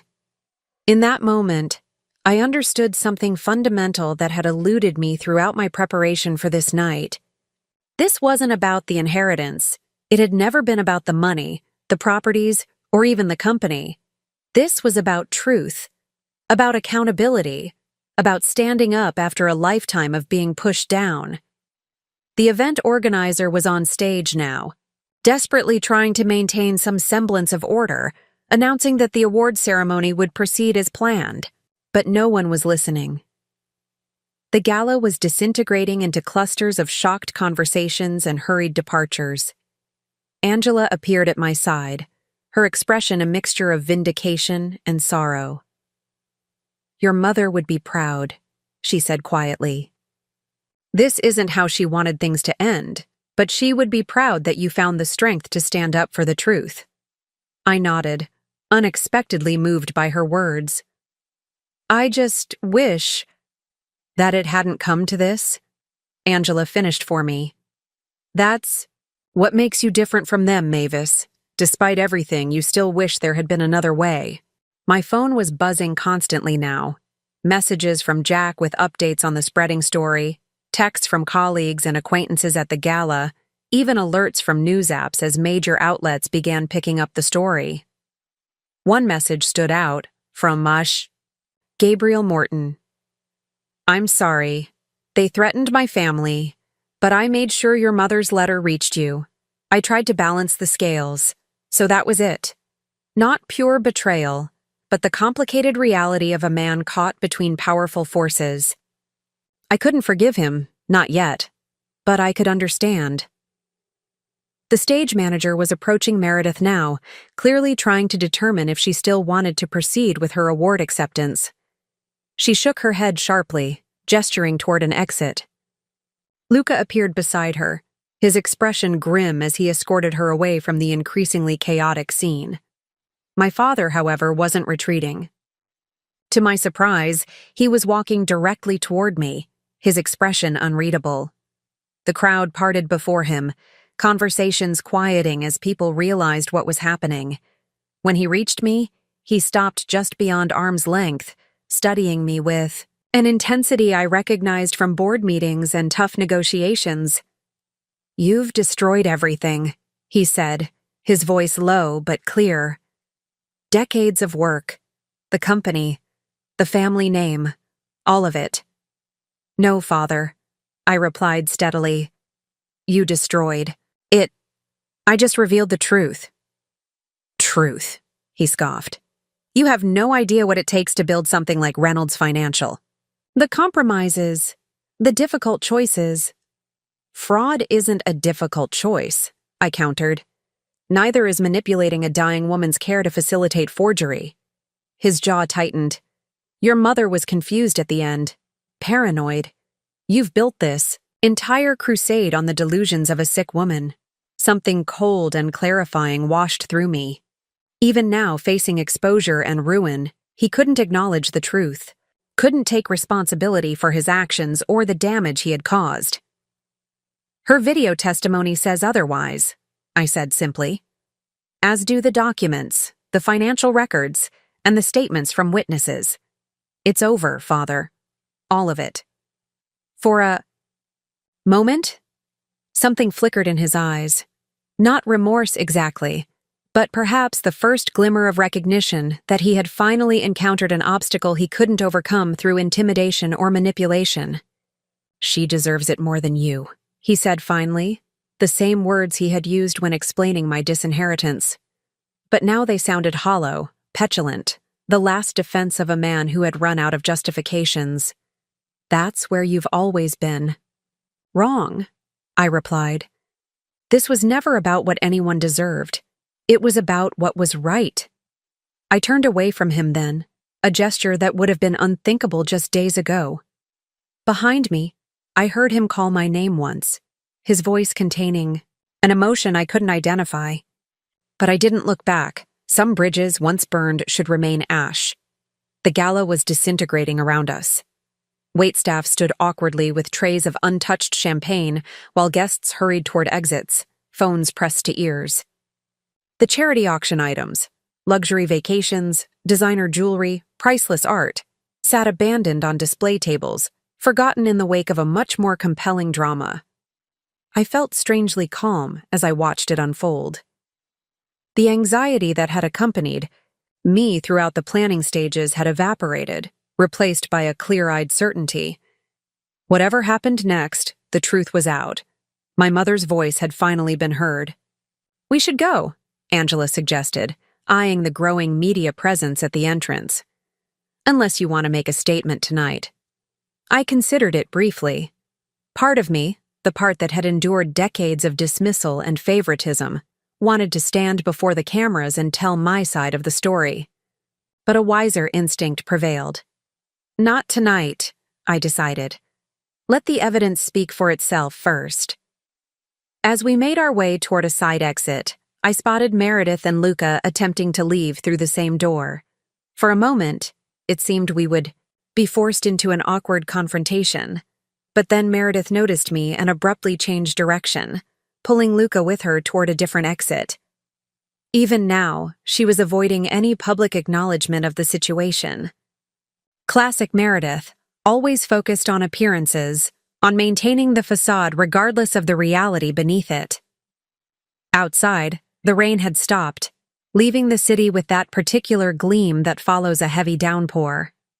Our car was waiting as arranged, and as Angela and I settled into the back seat, my phone rang with Trey's number. It's everywhere, he said without preamble. Every financial news outlet, major networks, social media. Your mother's video is being called the most damning whistleblower testimony since the 2008 financial crisis. What's the reaction? I asked. Reynolds Financial stock is halted from trading. The SEC has issued a statement confirming an ongoing investigation. 3 board members have already resigned. It's a complete implosion. I closed my eyes briefly, absorbing the magnitude of what was happening. And our clients? Nervous but stable, Trey reported. The team is making calls, assuring them that Blackwood is well positioned to weather any market turbulence. Some of Reynolds's clients are already reaching out to us, actually. Don't be predatory, I cautioned. We need to be seen as the ethical alternative, not vultures circling a carcass. Agreed, Trey said. Tasteful outreach only, focused on stability and compliance. Where are you headed now? I glanced at Angela, who was watching me with quiet concern. Home, I decided. There's nothing more I can do tonight. After ending the call, I sat in silence for several minutes, watching the city pass by through the car window. The adrenaline that had carried me through the evening was ebbing, leaving behind a complex mixture of emotions I couldn't quite name. "Are you all right?" Angela asked gently. "I don't know," I admitted. "I've been focused on this moment for so long, I haven't really thought about what comes after." She patted my hand. "That's tomorrow's problem. Tonight, you've done what Camilla hoped you would do. You've exposed the truth she tried to protect. You with."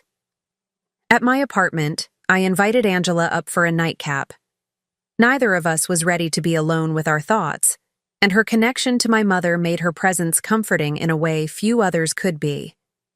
As we sipped scotch in my living room, my phone continued to buzz with messages and alerts. I ignored most of them, but one text from Jack caught my attention. "Your father just issued a statement denying everything and claiming you manipulated your mother's video, calling for investigation into your actions." I showed it to Angela, who shook her head in disgust. "Typical Lance. He'll deny reality until his last breath." "He doesn't know when to stop," I agreed. "But it won't work this time. The evidence is too comprehensive, too well documented." "What happens to him now?" Angela asked. "Legally, I mean." I considered the question. "Best case scenario for him? He resigns from Reynolds Financial, pays massive fines, and avoids criminal charges. Worst case? Federal prison for fraud, tax evasion, and possibly conspiracy related to mother's medical care." "And Meredith?" "Similar," I said. "Though she might claim she was just following orders. Either way, their reputations are destroyed. The Reynolds name is toxic now." Angela studied me over the rim of her glass. "And how do you feel about that?" It was the question I had been avoiding even in my own thoughts. How did I feel about potentially sending my father and sister to prison? About dismantling the company my grandfather had built? About the collateral? Damage to employees, clients, and associates? Conflicted, I admitted finally. I believe they deserve consequences for what they did, but I take no joy in their destruction. Angela nodded, seemingly satisfied with my answer. "That's what separates you from them, Mavis. They would have reveled in your downfall. You simply want justice." After Angela left, I stood at my window overlooking the city, watching the lights flicker in distant buildings. Somewhere out there, my father was probably huddled with lawyers, crafting desperate strategies to save himself. Meredith was likely doing the same, perhaps already preparing to distance herself from decisions she had eagerly participated in.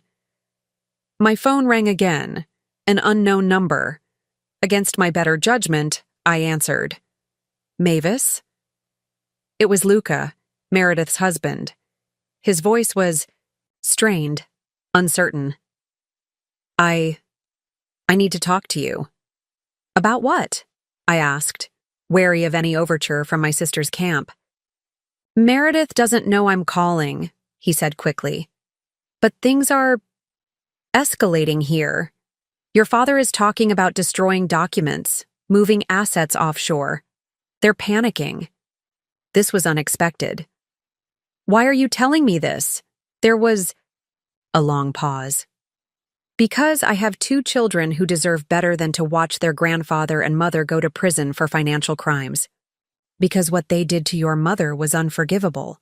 Because someone in this family needs to do the right thing for once." I considered his words carefully. Luca had always seemed like a background figure, handsome arm candy for Meredith's social appearances.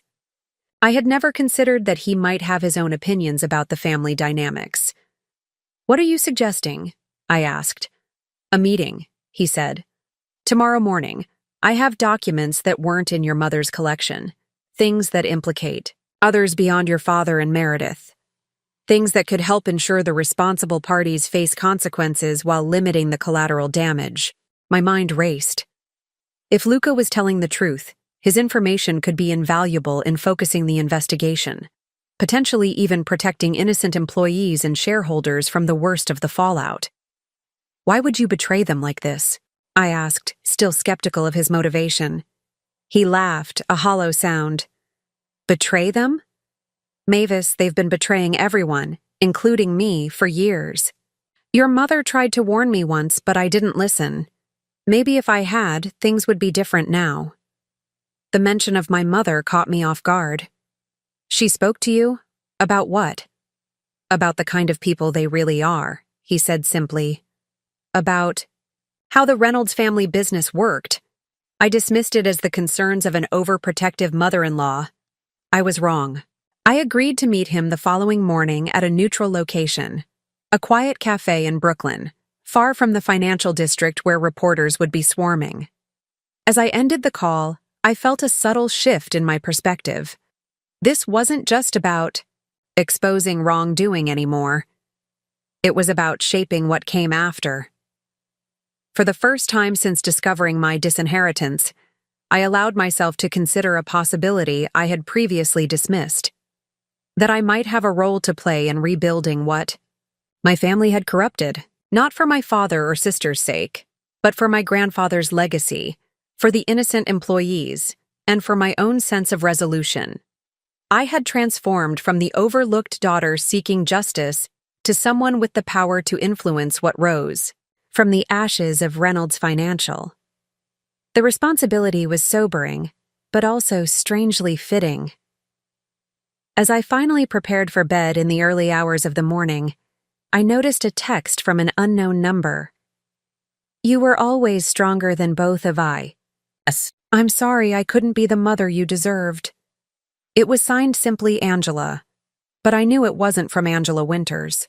It was from my mother's other friend, Angela Taylor, the reporter from the Times who had been trying to reach me for weeks. The message she had carried from my mother all this time was finally delivered. And with it came the certainty that whatever came next, I was ready to face it on my own terms. The morning after the gala, New York awoke to headlines that read like something from a financial thriller. Reynolds' empire implodes. Fraud, forgery, and family betrayal. The story was everywhere: television news, newspapers, social media, financial terminals. My mother's video testimony had been viewed millions of times overnight. I arrived at the Brooklyn Cafe 20 minutes early, selecting a quiet corner table with a clear view of both entrances. Despite Luca's apparent sincerity, caution seemed prudent.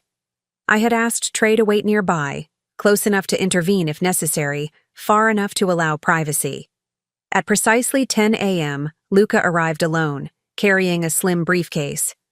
He looked like he hadn't slept, his usual polished appearance marred by dark circles and a day's stubble. He scanned the room briefly before spotting me.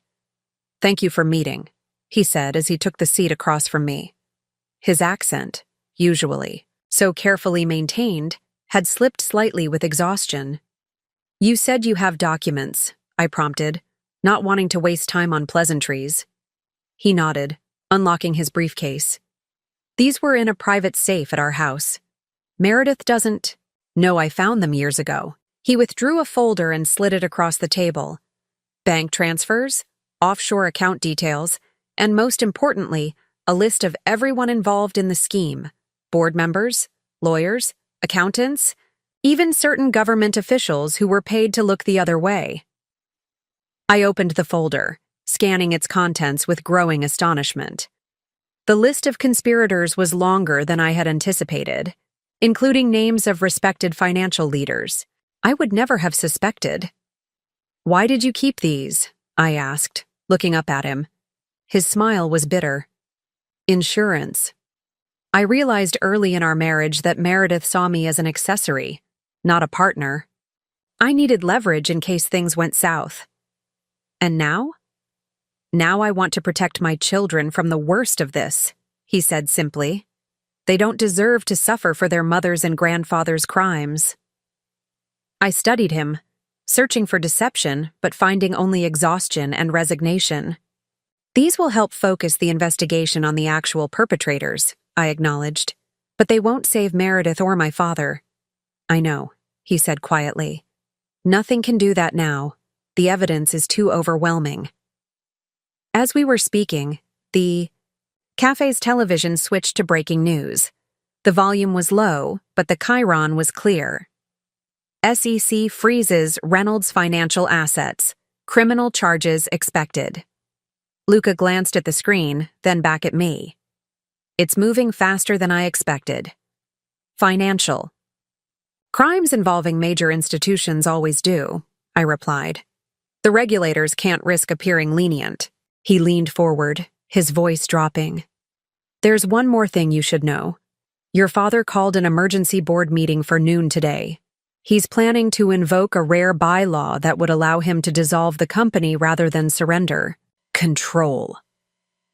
This was alarming, not just for the financial implications, but for what it revealed about my father's state of mind. He would rather destroy Reynolds Financial entirely than see it continue without him at the helm. That's corporate suicide, I said. The shareholders would never. The majority shareholders are family trusts he controls, Luca cut in. He has the votes. I checked my watch. Just over 2 hours until the meeting. Where is it being held? Reynolds Financial Headquarters. The main boardroom. I gathered the documents quickly, my mind racing. If my father dissolved the company, thousands would lose their jobs overnight. Client accounts would be frozen during liquidation.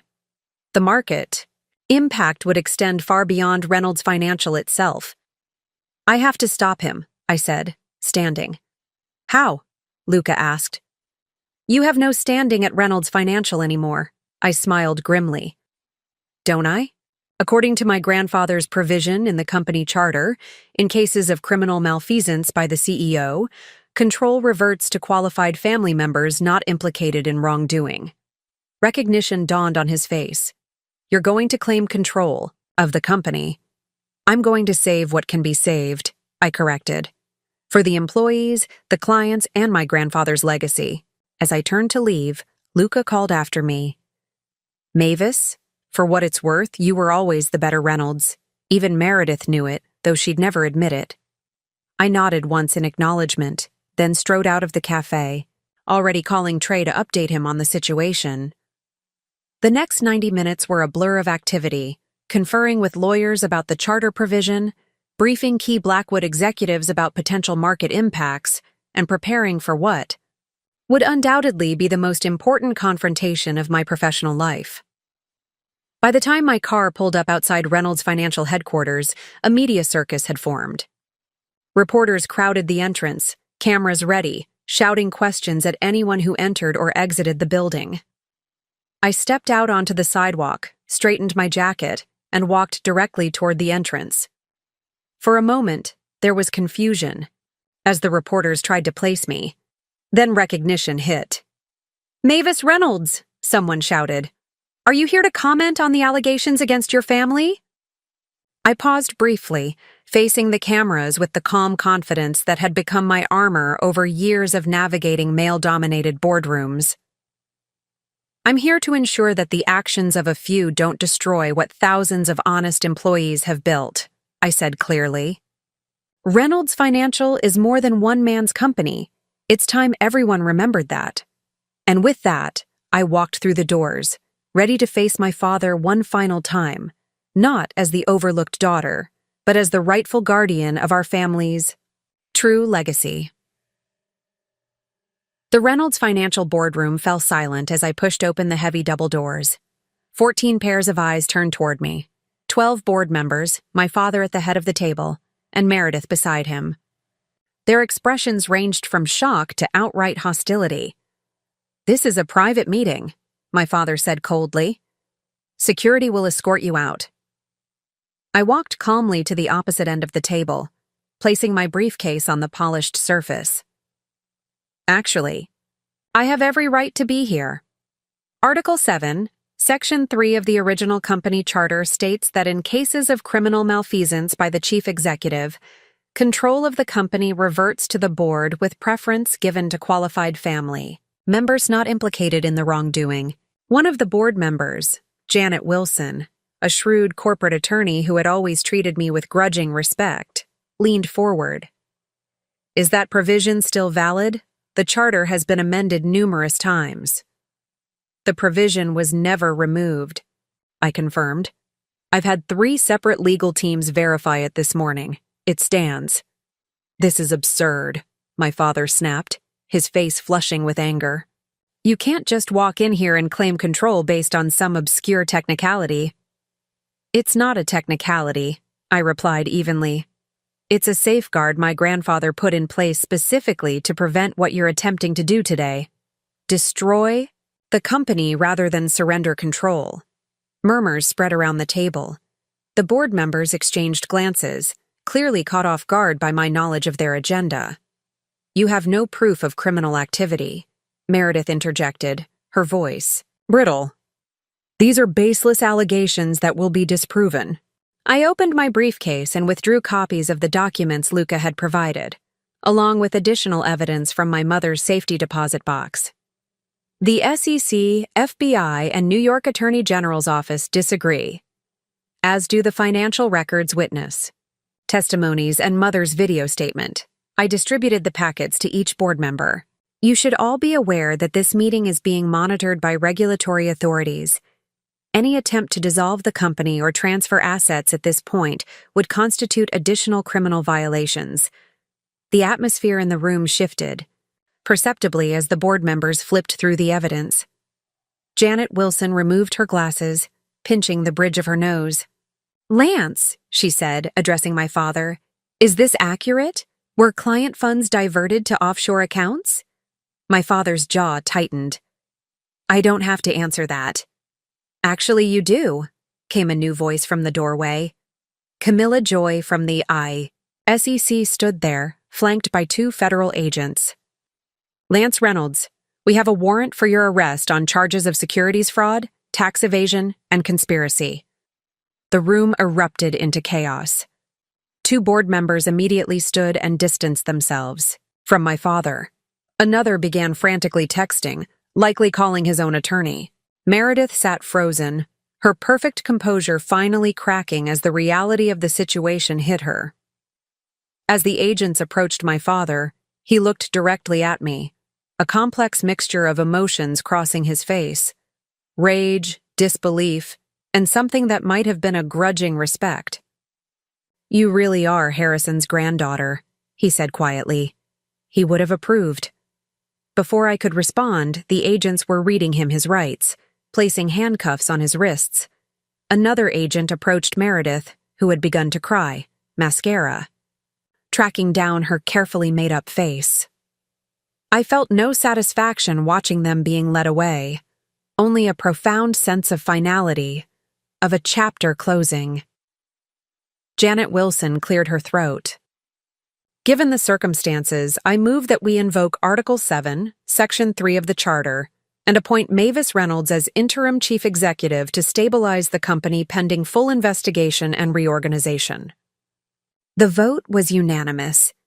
Within minutes, I found myself officially in control of Reynolds Financial, the position I had once dreamed of, now attained under the most difficult circumstances imaginable. The next several hours passed in a blur of activity. I addressed the executive team, many of whom looked shell-shocked by the morning's events. I spoke with key clients, assuring them their assets were secure. I met with the communications department to craft a statement that acknowledged the severity of the situation, while emphasizing the company's commitment to rectifying past wrongs. By late afternoon, I stood in what had been my father's office, looking out at the city skyline. My phone had been buzzing constantly, journalists seeking comments, industry colleagues expressing shock or support, Trey checking in regularly. One message gave me pause, from Angela Winters. Camilla is watching. Over you today. She always knew this moment would come. A soft knock at the door interrupted my thoughts. It was Janet Wilson, looking weary but resolute. The board has approved your emergency stabilization plan, she said. It won't be easy, but most of us believe the company can survive this. Thank you, I replied. I know today has been difficult for everyone. She studied me with shrewd eyes. You could have destroyed Reynolds Financial completely. Most people would have, after what your father and sister did to you. Why didn't you? I considered the question carefully. Because this company isn't just About my father. It's about my grandfather's vision, about the thousands of people who work here, about doing things the right way. She nodded slowly. For what it's worth, I think Harrison would be proud. The Reynolds name might actually mean something honorable again. After she left, I returned to the window, watching the city lights begin to emerge as dusk approached. Today marked both an ending and a beginning.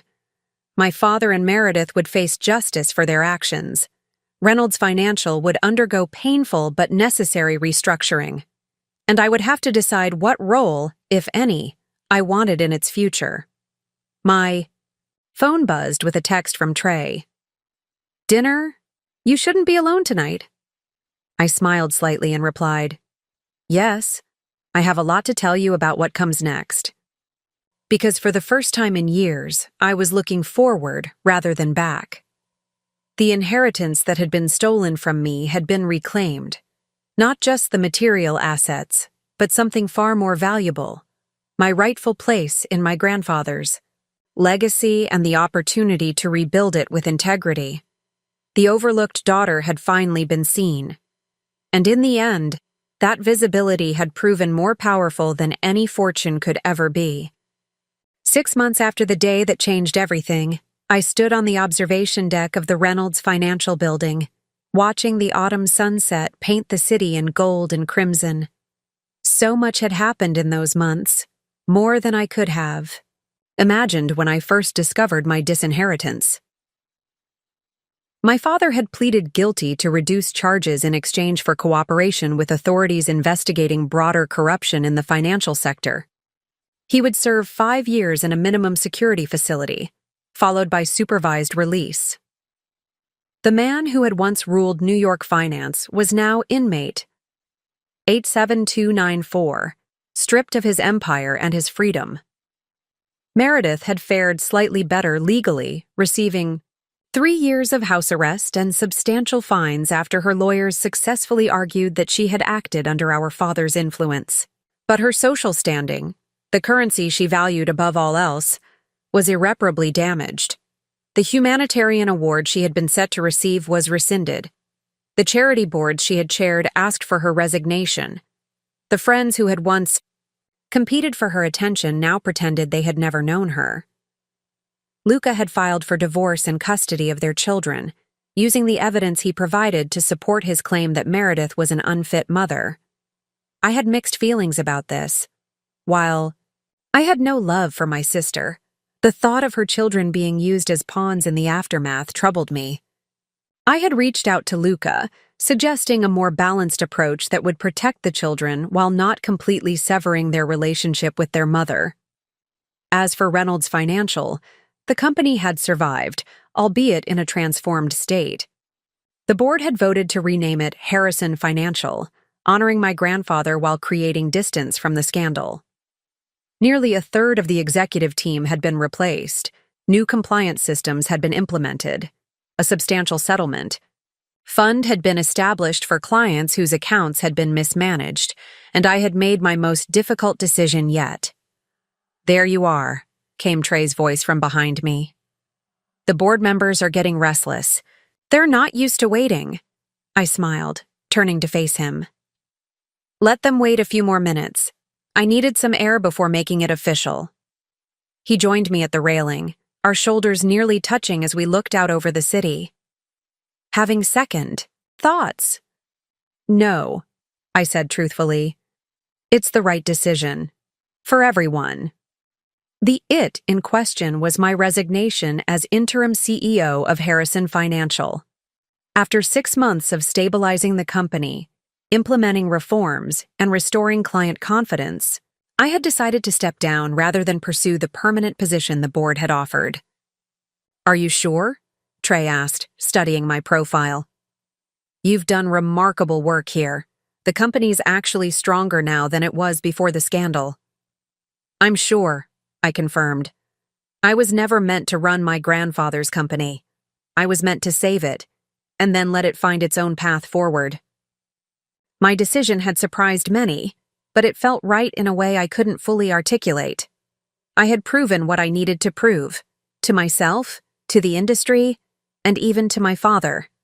I had reclaimed my rightful place in the family legacy.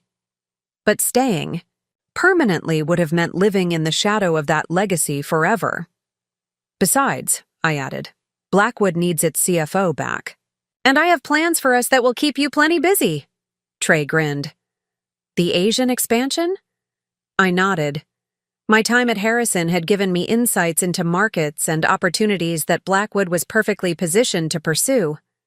The future I envisioned wasn't about competing with my family's company anymore. It was about building something entirely new. We should go in, I said finally. I've kept them waiting long enough. The boardroom where I had confronted my father 6 months ago was now filled with a different energy. The remaining original board members, along with their newly appointed colleagues, stood as I entered.